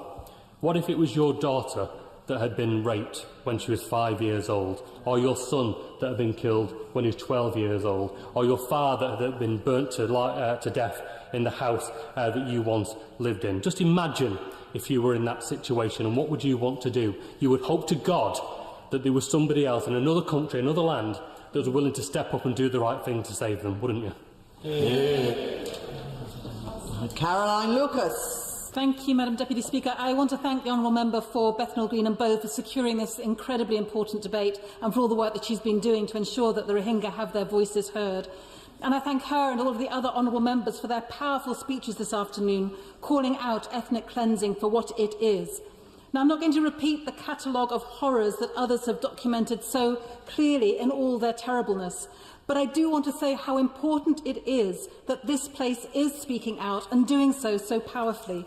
And I think it is shameful that we haven't heard that same level of urgency and outrage from our government. And it matters because people around the country and further afield are watching. They do notice what we say and what we don't say, and they cannot understand why there hasn't been greater condemnation. Not just here in the UK, but we heard from the Honourable Member from Rotherham about what happened at the EU meeting yesterday when they failed even to use the words ethnic cleansing. Now, the repercussions of this and the lack of response go right around communities far from Myanmar. In my own constituency, I recently met with the Brighton Muslim Forum, where community members powerfully expressed their shock at the senseless nature of the atrocities being committed. But they also shared with me their deep concern at inaction from international leaders and the relative silence on matters affecting the Muslim diaspora that have the potential to isolate Muslim communities here at home. The dangers of inaction are not only yet more terrible suffering overseas, it is also the potential for greater radicalisation here at home. Young people are asking why the mass-scale scorched earth campaigns, the blocked access of humanitarian organisations, the deep concerns about the repatriation of refugees and the need for EU action aren't getting more attention. Community leaders in my constituency warn of the risk that young people's anger and sense of injustice might make them even more susceptible to recruitment to go over there and to fight themselves. Now, we have to act on this appalling human injustice, both because of the atrocities that are being committed in such a terrible way, as we have all heard this afternoon, but also because in so doing we will be able to demonstrate to our Muslim communities and our young people that we here in Parliament share their outrage at this appalling crime against humanity. And, Madam Deputy Chair, there is so much more to be done, and I simply want, in my last 20 seconds, to add my name to all of those who have called for much greater action from governments, like support for a UN-mandated global arms embargo, for the access for humanitarian aid, for the reviving of the UN General Assembly resolution on human rights in Burma, for visa bans on military personnel, for the military themselves to stand on trial for the crimes against humanity that they have committed. Wes Streeting. Thank you, Madam Deputy Speaker. I'm going to break with conventions of the House and not repeat that which has already been said by everyone else, and with the limited time I have on the clock, to instead focus on what needs to be done in addition to that which is already being done in response to one of the most unspeakable atrocities that we see ongoing affecting the Rohingya in Myanmar. I'd like to ask the Minister what discussions he's had with the military and civilian authorities in Myanmar to improve humanitarian access in northern Rakhine and to other parts of the state that's currently inaccessible to NGOs. The government has had some criticism for perhaps not being as strident as they might have been in criticising the Myanmar government. I wonder if there's some diplomatic fruit flowing from that. But certainly I recognise that government language has strengthened as the progress has been lacking from the Myanmar government. There's also the question of regional leadership and the role of China in particular in influencing the government of Myanmar, but also India. And I wonder if the Minister can say something about their role there too. Members on all sides have rightly commended the government of Bangladesh. And to be honest, the humanitarian response of one of the poorest countries in the world really ought to make this one of the richest countries in the world blush in terms of the debates we have in this chamber about our response to refugee crises on our own shore. I wonder what discussions he's had with his counterparts in other EU member states and other countries around the world about the way in which they can support the government of Bangladesh. Of course, money is important, but as already been referred to, there is also the issue of psychological support and other capacity building that's needed to support the government of Bangladesh. What conversations has he had with his counterparts in Bangladesh regarding the registration of refugees, and in particular the risk that some refugees may be treated unfavourably depending on the route through which they found themselves across the border? In terms of the response coordination, the IOM has been tasked with leading response coordination so far, and of course that has been welcome. But is it now not the time to see OCHA's responsibility in this area step up to ensure better coordination, particularly following the forthcoming conference that's coming up in just over a week? In terms of operational space and planning, accommodation is trumping other services, understandably, but trumping other services, including services around nutrition stabilisation, for example. What more can we do to support the government of Bangladesh to make sure that sufficient space is available for those critical services? And whilst people have praised the government of Bangladesh, there have been some issues around the Bangladeshi military and the way in which they're confining people to the camps. What support can be provided, and training and support could be provided there too? Excellent. Liam Byrne. Thank you very much, Madam Deputy Speaker. Let me too add my congratulations to my honourable friend for securing this debate. But can I say, I think on behalf of many of us, to her and to those honourable members for Colchester, Sutton and Cheam and St Albans, the debt we owe you for the courage with which you have borne witness and given testimony this afternoon is really very significant. The level of violence that you have described has sent a very clear signal to all of us in this House that what we are watching in Myanmar today is the creation of a new dark heart of Asia. And this incalculable level of violence is simply the prelude to what is a strategy of scorched earth, the destruction of hundreds of villages, the landmines across the border, the destruction of cultural and religious institutions. This is a strategy of scorched earth. What members have described this afternoon, Madam Deputy Speaker, is certainly ethnic cleansing. It is certainly war crimes, and it is a level of barbarism which we have seen in countries like Rwanda and in places like Bosnia, and which we have to say very clearly this afternoon will not go unpunished. So the message that I think we send from this House this afternoon is that we will not look away.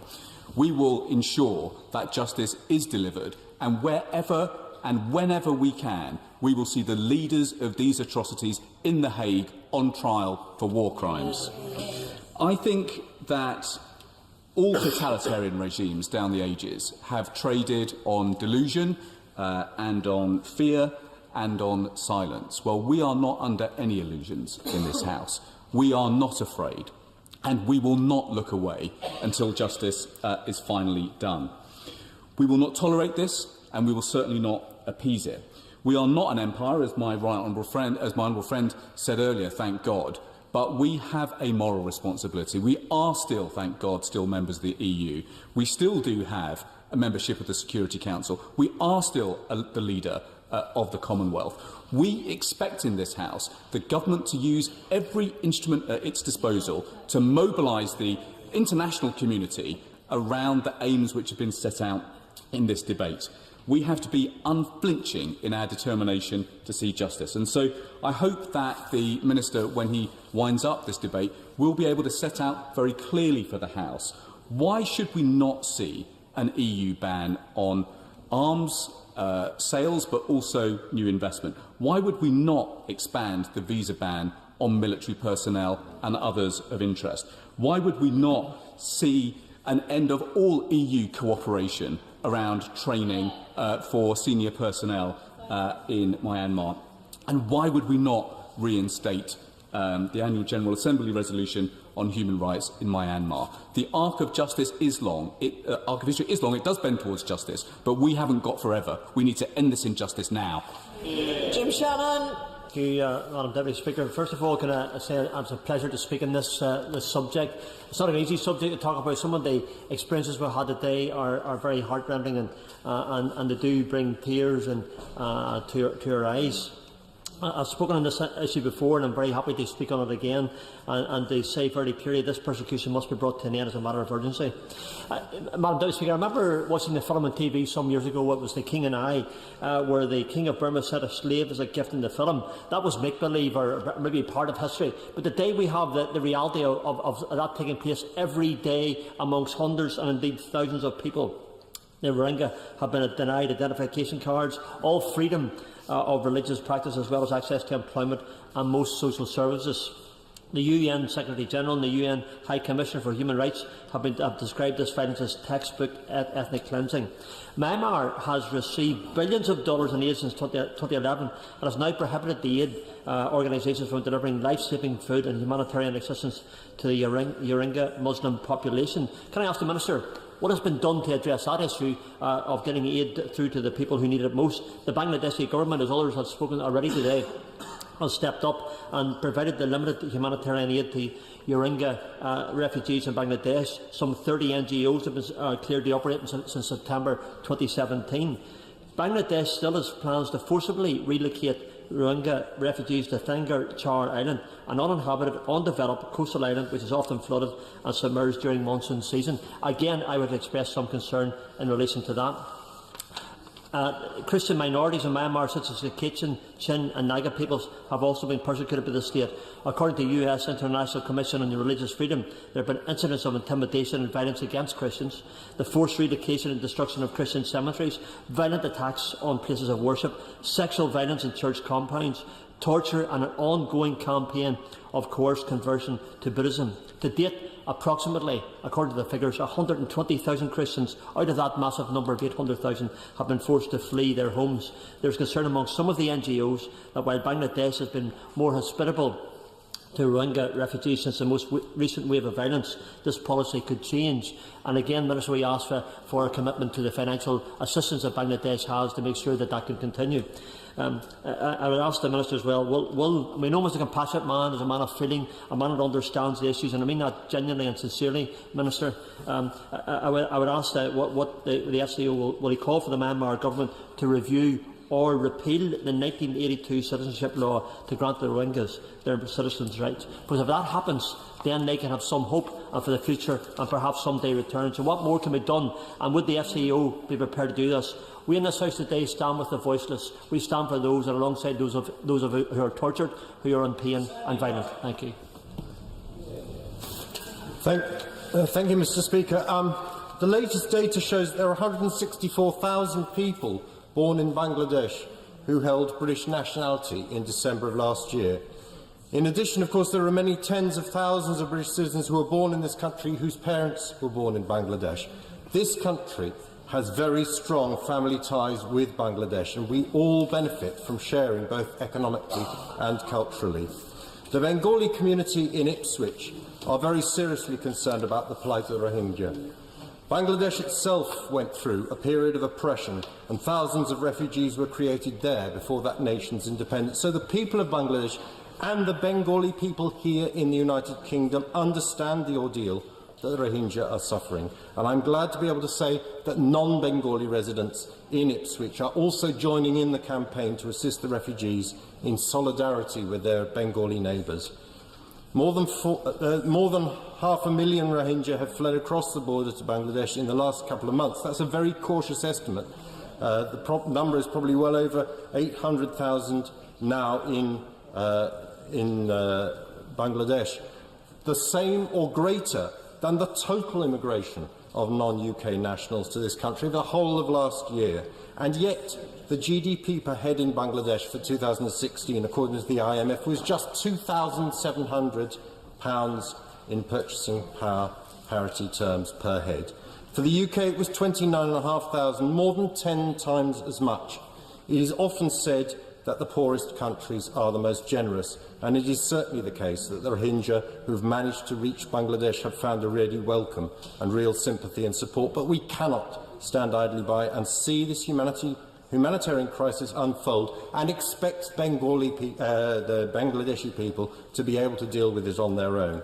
Private individuals will do a lot, and I'm very, very pleased to have heard about my honourable friends' residents in Warrington who have raised so much money. I fully intend to work with the residents of Ipswich to do the same, because they care. But I call on our government to do more, to support the Rohingya refugees in Bangladesh and to support the Bangladeshi government that is faced with this humanitarian crisis in its midst and really is not able to cope on its own. Thank you. Mr. Yassin. Mohammed Yassin. Thank you, Mr. Speaker. First of all, I would like to congratulate Honourable Member for Bethnal Green and Bow for organising and leading such a very important debate in this chamber here today. Over 500,000 people, mostly Rohingya women and children, have fled violence in Rakhine State, seeking refuge in Bangladesh. The latest report from Amnesty International speaks of massacre, murder and brutality on the huge scale, where women are raped and tortured and children shot in the back by Myanmar military as they are fleeing. The latest arrival into Bangladesh have said that they were driven out by hunger because food markets in Myanmar, Western Rakhine State, had been shut down and aid deliveries restricted by the Burmese authorities. The government has donated £30 million in aid and has pledged to match £5 million in donations to the DEC Committee Appeal for People Fleeing Burma. The public response to this humanitarian crisis is profound. I would like to pay tribute to all of the fund-raising efforts in my constituency of Bedford and Kempston, from faith groups and mosque leaders, schools, charities, to individual giving. It shows human nature as its very best, and I'm sure it will make the difference between life and death to those who are suffering terribly. Families in Bangladesh are living huddled beneath sheets of plastic, with no access to clean water, toilets, facilities are not there. And let us not forget that this is the fate of the survivors. It is difficult to know exactly how many have been executed, burned alive, raped and slain in their homes and villages, but it is in the thousands. Those responsible, Mr. Speaker, must be held to account.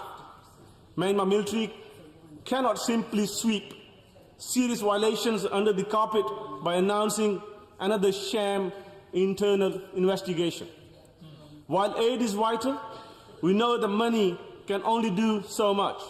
We must find a political solution to end this barbaric persecution so that the Rohingya can return home in a dignified way to build what is left of their devastated communities. And the international community must help ensure that no Rohingya refugees are forced back to Burma if they remain at risk of serious human rights violations. Aung San Suu Kyi has been rightly condemned for refusal to intervene in support of Rohingya, but she has since pledged accountability. To the honourable gentleman, but his contribution is at an end. No, I didn't mean that unkindly. He's done very well, but his time is up. Mr. David Lammy. Yeah. Very grateful, Mr. Speaker. Much has been said about the situation, and I will say nothing more about that. I merely wanted to add my voice to the concern of the reaction of the British government and the international community as a whole. The global north on issues of human rights in these recent times has been very long on rhetoric and very short on action. We have seen the atrocities in Darfur. We have seen the great city of Aleppo turned to rubble.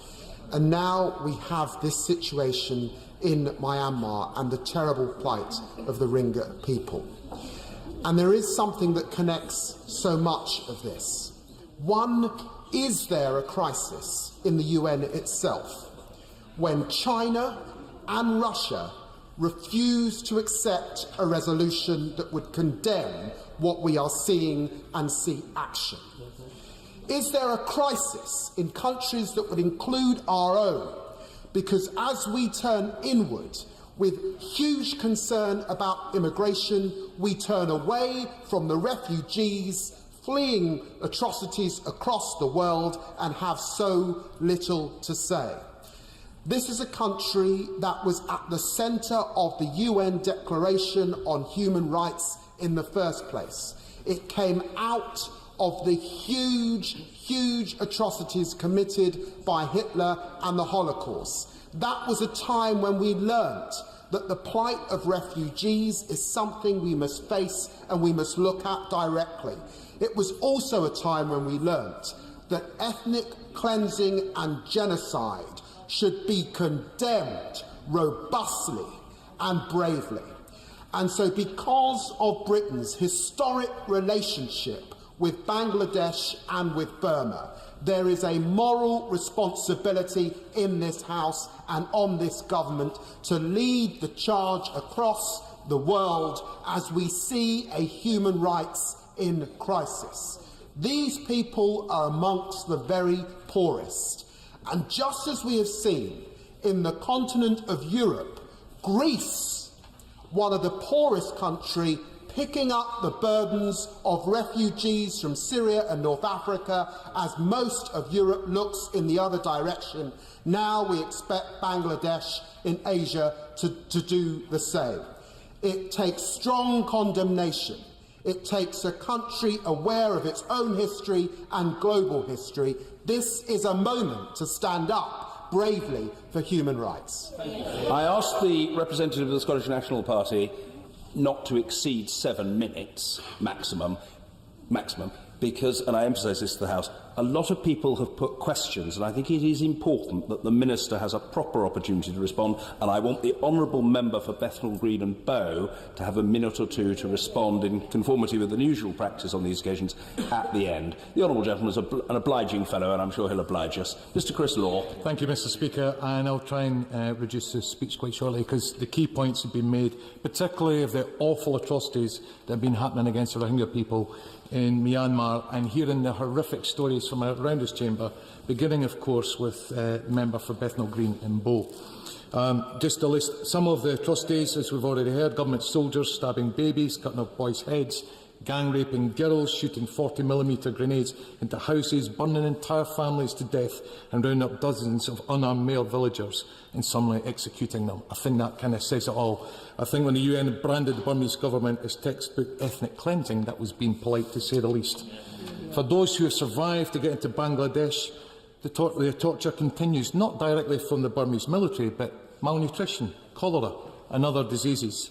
Save the Children has warned that over 14,000 children are already suffering acute malnutrition, and over 250,000 refugees need food urgently.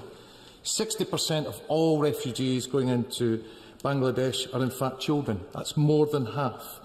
This is a story that should be dominating our national newspaper day after day and on our television screens, instead of the squabbling of the Cabinet of the UK Government, and yet it goes largely ignored. We've heard about the history over the decades this has been going on, in particular what Human Rights Watch had said, which is, and I quote, "decades of discrimination and repression under successive Burmese governments effectively denied citizenship under the 1982 citizenship law. They are one of the largest stateless populations in the world." Mr Speaker, the International Development Committee has just begun an inquiry into the situation in Myanmar, as we heard earlier, and it's our first report to come forward. And myself and my colleagues on the International Development Committee will be going to Myanmar and Burma and reporting back here as soon as we can. It's encouraging that the Department for International Development announced on Thursday will pledge £2 million to the crisis, in addition to £3 million have already donated. The Scottish Government has also played a key part in pledging £120,000 to be made available for the emergency response. I want to turn my attention to the decision of the UK Government to provide UK taxpayer-funded training to the Burmese Army, to the tune of £305,000 a year. The UK Government initially claimed the training related to human rights, but it's been later forced to admit that it's only 1 hour in the 60-hour training course that covered human rights.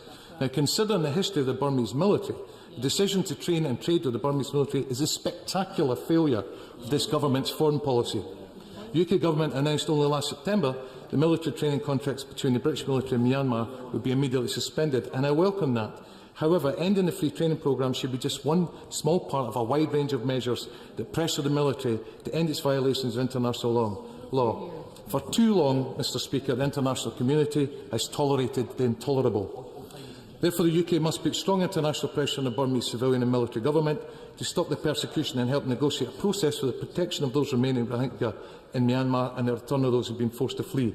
There must also be a full restoration of international sanctions and global arms embargo on Myanmar, and this needs to be imposed now. The UK Government must take the lead in building international support for this. Mr Speaker, I was sorely disappointed when Aung San Suu Kyi refused to speak out against the violence as Myanmar's de facto leader. In fact, her silence was so deafening that even fellow Nobel Prize winners such as Desmond Tutu gave calls urging her to intervene to help the crisis. Now, Aung San Suu Kyi has been a hero of mine for a long time, imprisoned for nearly two decades after calling for democracy and human rights under the country's oppressive military, and played a part in inspiring me to become involved in politics today. In a recent speech to Myanmar's Parliament, she denied that there have been armed clashes or clearance operations since September the 5th this year. However, as of last week, in a welcome move, she announced plans to set up a civilian-led agency with foreign assistance to deliver aid and help resettle Rohingya Muslims in Rakhine State. Now, Mr Speaker, I appreciate Aung San Suu Kyi may be needed, careful not to inflame the situation further, according to her adviser, and may have little influence over the powerful military. However, as a politically elected representative of the government and as someone who has championed human rights for decades, she has a moral responsibility as well as a political responsibility to do right by all her people, which includes the Rohingya. Many parts of the UK action have already been taken. Glasgow City Council has already written to her to give her 1 month before she loses freedom of her city, and in my own city of Dundee we're in the process of writing just now as well, and I've also spoken out publicly. But again today, I'd like to send a message to Aung San Suu Kyi on the strongest terms. Her government must now speak with the military community leaders of both Rohingya Muslims and Rakhine Buddhists and the international community to end the cycle of persecution and violence, to prevent further loss of lives and homes, to restore law and order, as well as to prevent violence from spreading to other parts of the country, and to stamp out online xenophobia that's being watched by the world. Mr Speaker, I'd like to end with some very important words that inspired me in the past. It is not power that corrupts, but fear. Fear of losing power corrupts those who wield it, and fear of the scourge of power corrupts those who are subject to it. These are not my words, Mr Speaker. These are the very words of Aung San Suu Kyi. Therefore, I urge Aung San Suu Kyi to act fearlessly in the face of power, in the face of those that surround her and those who are committing what all we can call in this chamber today is quite simply a genocide on this earth as I speak. Thank you. Thank you. We can now enjoy the brilliance from Bishop Auckland for a maximum of 7 minutes. Thank you, Mr Speaker. I'm very grateful to my honourable friend, the Member for Bethnal Green and Bow, for initiating this debate, to the Backbench Business Committee for giving it time, to the Member for St Albans for describing the testimonies which she heard, and to the other 28 members of the House who have spoken so passionately this afternoon. The whole country has watched in horror as hundreds of thousands of people from Myanmar have been forced out of their homes and across the border into Bangladesh. The motion before us this afternoon is surely right. The UN defines ethnic cleansing as a purposeful policy to remove by violent and terror-inspiring means the civilian population of an ethnic or religious group from certain geographic areas. It includes murder, torture, rape, severe physical injury to civilians, forcible removal, displacement, deportation of a civilian population, deliberate military attacks or threats of attacks, as well as the destruction of property and robbery. These measures are clearly present in Myanmar. The Office of the UN Human Rights Commissioner found grave and serious violations, including the rape and murder of children. Rohingya villages in Rakhine State have been destroyed so as to ensure that the refugees cannot return to their homes, and if they do, it would be to a barren wasteland which once held their crops, livestock and livelihood. The scale of the violence inflicted on civilians by the Myanmar military cannot be justified as a proportionate response to attacks by the Arakan Rohingya Salvation Army. In fact, the UN makes it clear that a strategy was pursued to drive out the Rohingya before this, violating their rights and traumatising them. It is very disappointing that Aung San Suu Kyi did not immediately condemn the military actions. I saw the Minister's dispatch from his recent visit on the BBC. I have to take issue with the way he expressed himself. No one is asking her to emote, as he put it. The horror of the crimes needs simply to be acknowledged. They speak for themselves. And it is vital that we all put responsibility squarely where it belongs, with General Min Aung Hlaing, who has been overseeing the calculated attack on the Muslim Rohingya over many months, if not years. I wrote to the Minister in September about a number of things, including Amnesty's report on landmines. He replied to me, but he didn't mention that.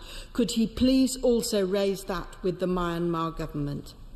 The UK has a special duty both to Myanmar and Bangladesh due to our historic ties. The Foreign Secretary evidently knows them well, but reciting Kipling is not appropriate. We want to express our understanding in an effective policy.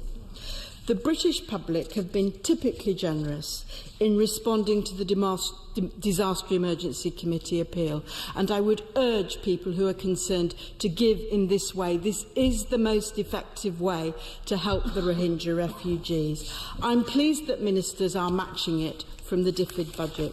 It is now vital that we press the Myanmar government to allow full humanitarian access to Rakhine, full unhindered access to the UN Human Rights Council's independent international fact-finding mission, as well as to allow independent media organisations to report freely. Will the government also encourage other countries to contribute to the UN estimate of £437 million needed? It's essential that we get the information to secure the prosecution of those perpetrating the crimes. Will the Minister also go back to colleagues and see if more money can be made available from the British government so that disease is not the next thing visited on these refugees? It is now evident that the British government needs to be prepared to take a tougher line with the military of Myanmar.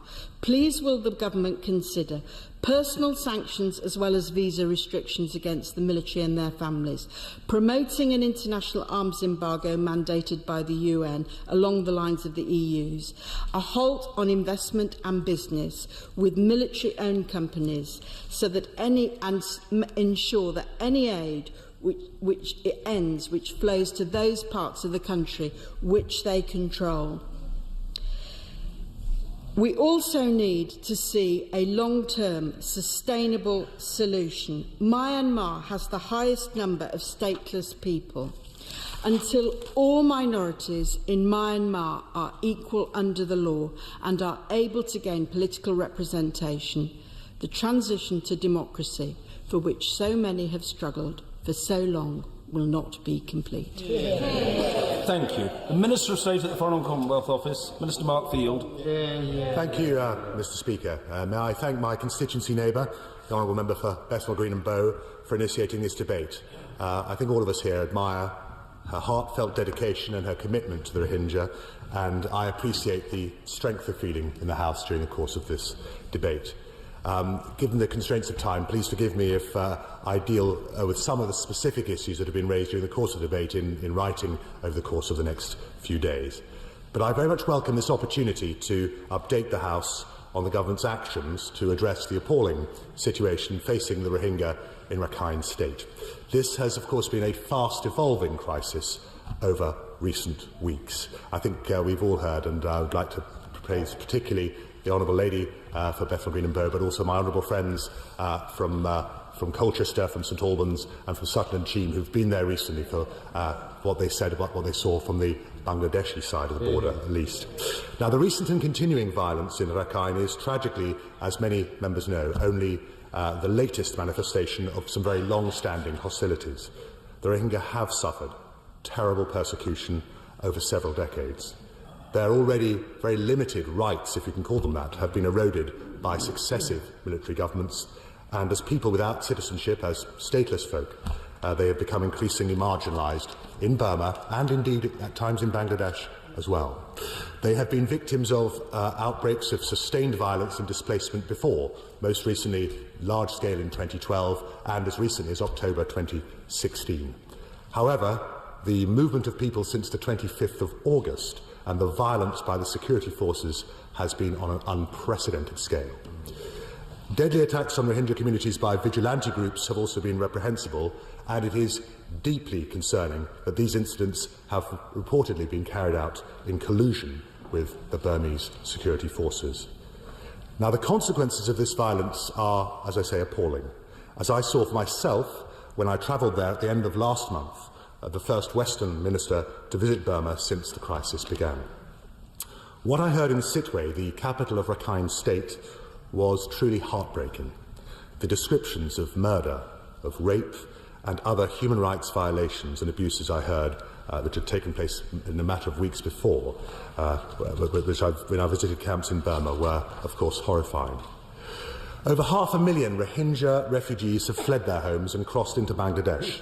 Others, and it should also be said, others, members of other ethnic communities, have been internally displaced within Rakhine in recent times. This is both a human tragedy and a humanitarian catastrophe. I want to say something slightly personal. In relation to the issue of ethnic cleansing, many members have recognised that we have been reluctant to utilise that particular phrase. There is a personal reason and a broader reason. The broader reason, I think, is we've been trying diplomatically as far as possible to see movement from the Burmese government. And in fact, there has been some quite significant movement from Aung San Suu Kyi, which I'll come on to later on.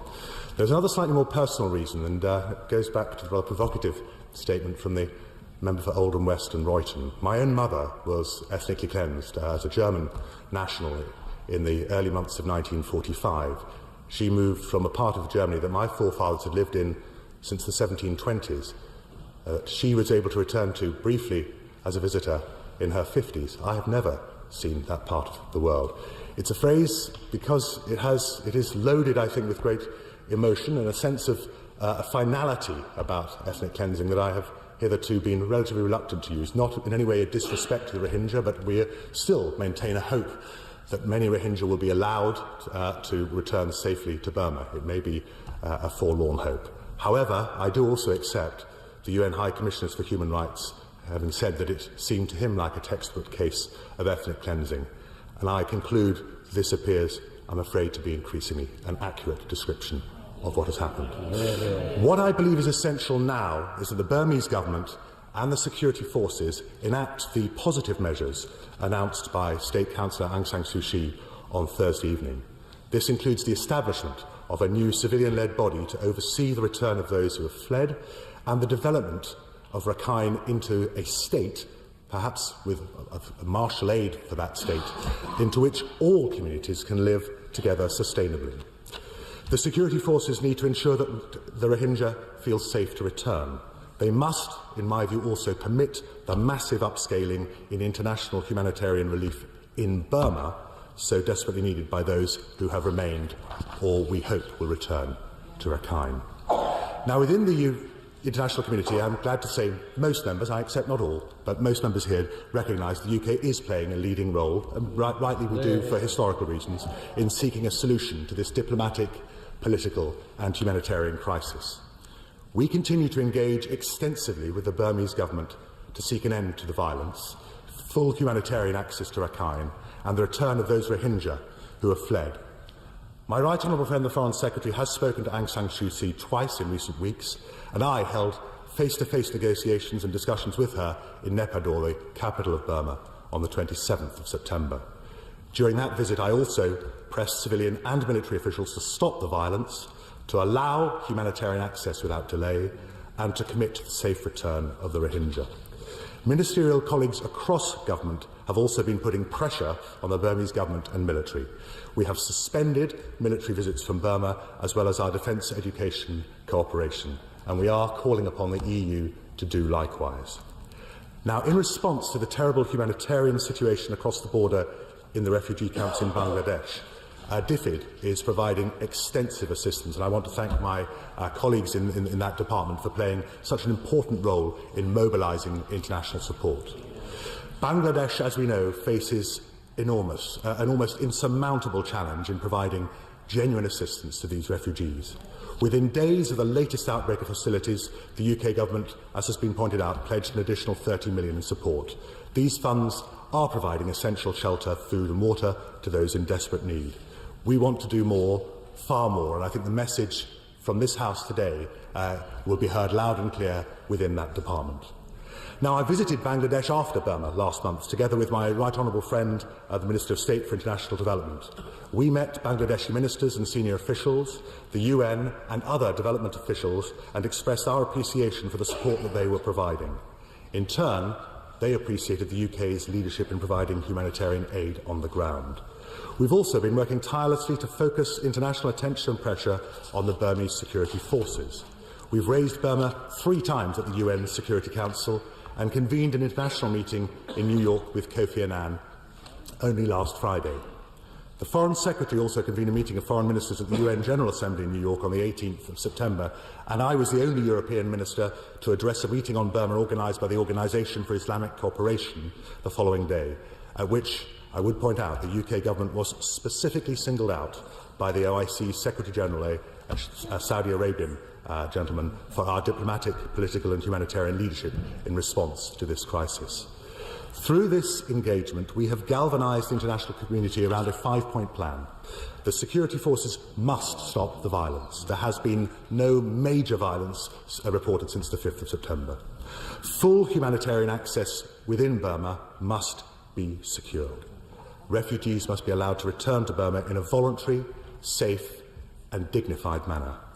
And the recommendations of the Rakhine Advisory Commission, chaired by Kofi Annan, must be implemented rapidly and in full.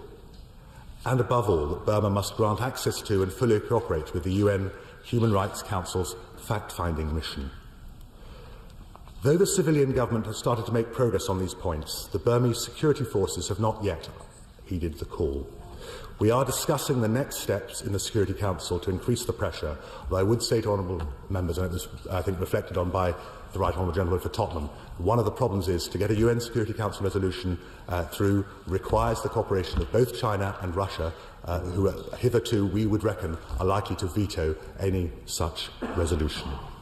Now, my noble friend Lord Ahmed of Wimbledon has made our concerns clear in the UN Human Rights Council, where we've mobilised the UN's human rights machinery to address this situation. We've helped secure a 6-month extension of the UN fact-finding mission to Burma so it can properly examine the serious reports of human rights violations coming out of Rakhine, as well as the other conflicts in places such as Kachin and Sham states. The role, I think, of neighbouring countries in restoring peace and security will inevitably be vital. That's why we continue to talk, despite the differences that we have with China and with India and other regional states, to encourage them to play their part in resolving the crisis. As I mentioned earlier, I also had talks with State Councillor Aung San Suu Kyi when I was in Burma. I very much understand the criticism, the grave disappointment that many in this House feel who previously regarded her as a heroine in all that she had done. But I don't think it helps us to move towards solutions if we fail to acknowledge, in part at least, the pressures she's facing. She is walking a very fine line between international condemnation and Burmese public opinion, which I fear, and my honourable friend for Sutton and Cheam rightly pointed out, is overwhelmingly supportive of what the security forces are doing, terrible as it may sound. Weakening her strengthens the military's hand. Given how we have seen the security forces attack and persecute the Rohingya in recent weeks, I think there's a very terrifying thought. We must all help to make a better future for the Rohingya still in Burma and those who return. And for all the other people in Burma who yearn for human rights, and the many, many of them from all communities who yearn for those human rights and democratic freedoms, we want really to represent them too. During our talks, Aung San Suu Kyi reiterated her pledge for a transparent process to allow for the return of all Rohingya who had fled to Bangladesh, and she pledged to me that she would start immediately the implementation of Kofi Annan's Rakhine Advisory Commission. As I mentioned, in the last week, she has publicly outlined a plan and a vision for resolving the crisis, including the establishment of a civilian force to deliver humanitarian assistance, the resettlement of refugees and long-term development. The UK government is watching closely to ensure that those positive words translate into swift action. We shall keep challenging her to ensure that our 5-point plan is implemented. We stand ready. I think I can speak for everyone in the House when I say we stand ready to ensure she gets whatever international, political and technical support that is required to put this plan into place. It was all too clear, Mr. Speaker, from my heartbreaking meetings in Rakhine with Rohingya Muslims, with ethnic Buddhists and indeed Hindus, civilians who had all been forcibly displaced from their homes and witnessed almost unspeakable atrocities, that communities in Burma remain deeply polarised. A palpable sense of mutual fear and mistrust remains. The terrible events in Rakhine have been the saddest of reminders of the divides and just how far Burma still has to go to become an effective civilian democracy. Resolving the current crisis and helping democracy truly take root will require sustained diplomatic and humanitarian engagement. Ultimately, it will only be a democratic transition that will embed any sense of long-term progress and rights for the Rohingya. So we will continue, through diplomacy, slowly but surely, to press the civilian government for rapid progress. Indeed, as my honourable friend for Sutton and Cheam said in his wise speech, the UK is actually rather unpopular in Burma for our own activism in Rakhine. There is much that the UK government has already done and much that we shall continue to do on the humanitarian front. But I just must, if I may just briefly say this in concluding, there is vital diplomatic and political work that we also have to carry out. We cannot allow just the humanitarian issue to crowd out this issue. Otherwise, we will find that future military dictatorships will believe that they will be able to act with the same impunity in similar circumstances. Thank you. Extremely grateful to the right honourable gentleman. Roshanara Ali to wind up the debate. Thank you, Mr. Speaker. I want to thank my honourable friends and honourable members across the House for their moving contributions this afternoon and for the general unity of purpose and support for this motion. I want to thank in particular those members who've talked of their direct experiences of visiting camps and who have spoken out of the appalling situation that people face. Those testimonies are incredibly powerful, and it's vital that we continue to let the world know that what the plight is of Rohingya refugees. And I pay tribute to the British people for their support for the disaster emergency appeal, and the people of Bangladesh for their generosity in campaigning as well as providing humanitarian assistance on the ground when they have now 1 million refugees to host. And in terms of the next steps, I'm grateful to the Minister for the contributions he's made and the representation he's made on behalf of our government. But in particular, I would like to emphasise the importance of the UK playing a leadership role in seeking a global arms embargo. Even if China, India and Russia oppose it, I think it's important that we can defend our position, that we do not regret inaction that is regret the lack of action and pressure on the military, and that targeted sanctions against the business interests of the military is taken seriously, and that the Minister provides an update on that point, which he hasn't addressed in his response. And finally, I want to just reiterate the fact that we have been here before when it concerns Rohingya Muslims, after 2012, when over 100,000 people were displaced. Last year, when this scorched earth policy was instigated by the military, and once again in September. Mr. Speaker, it's going to happen again. This is the intention of the military. So unless our government and the international community does not put pressure on the military, we're going to be back here again, and I very much hope we are not. Thank you. The question is as on the order paper. As many as are of that opinion say aye. Aye. To the contrary, no. I think the ayes have it. The ayes have it. Thank you to all colleagues who took part in this important debate. We come now to the adjournment. The whip to move. I beg to move that this House do now adjourn. Thank you. The question is that this House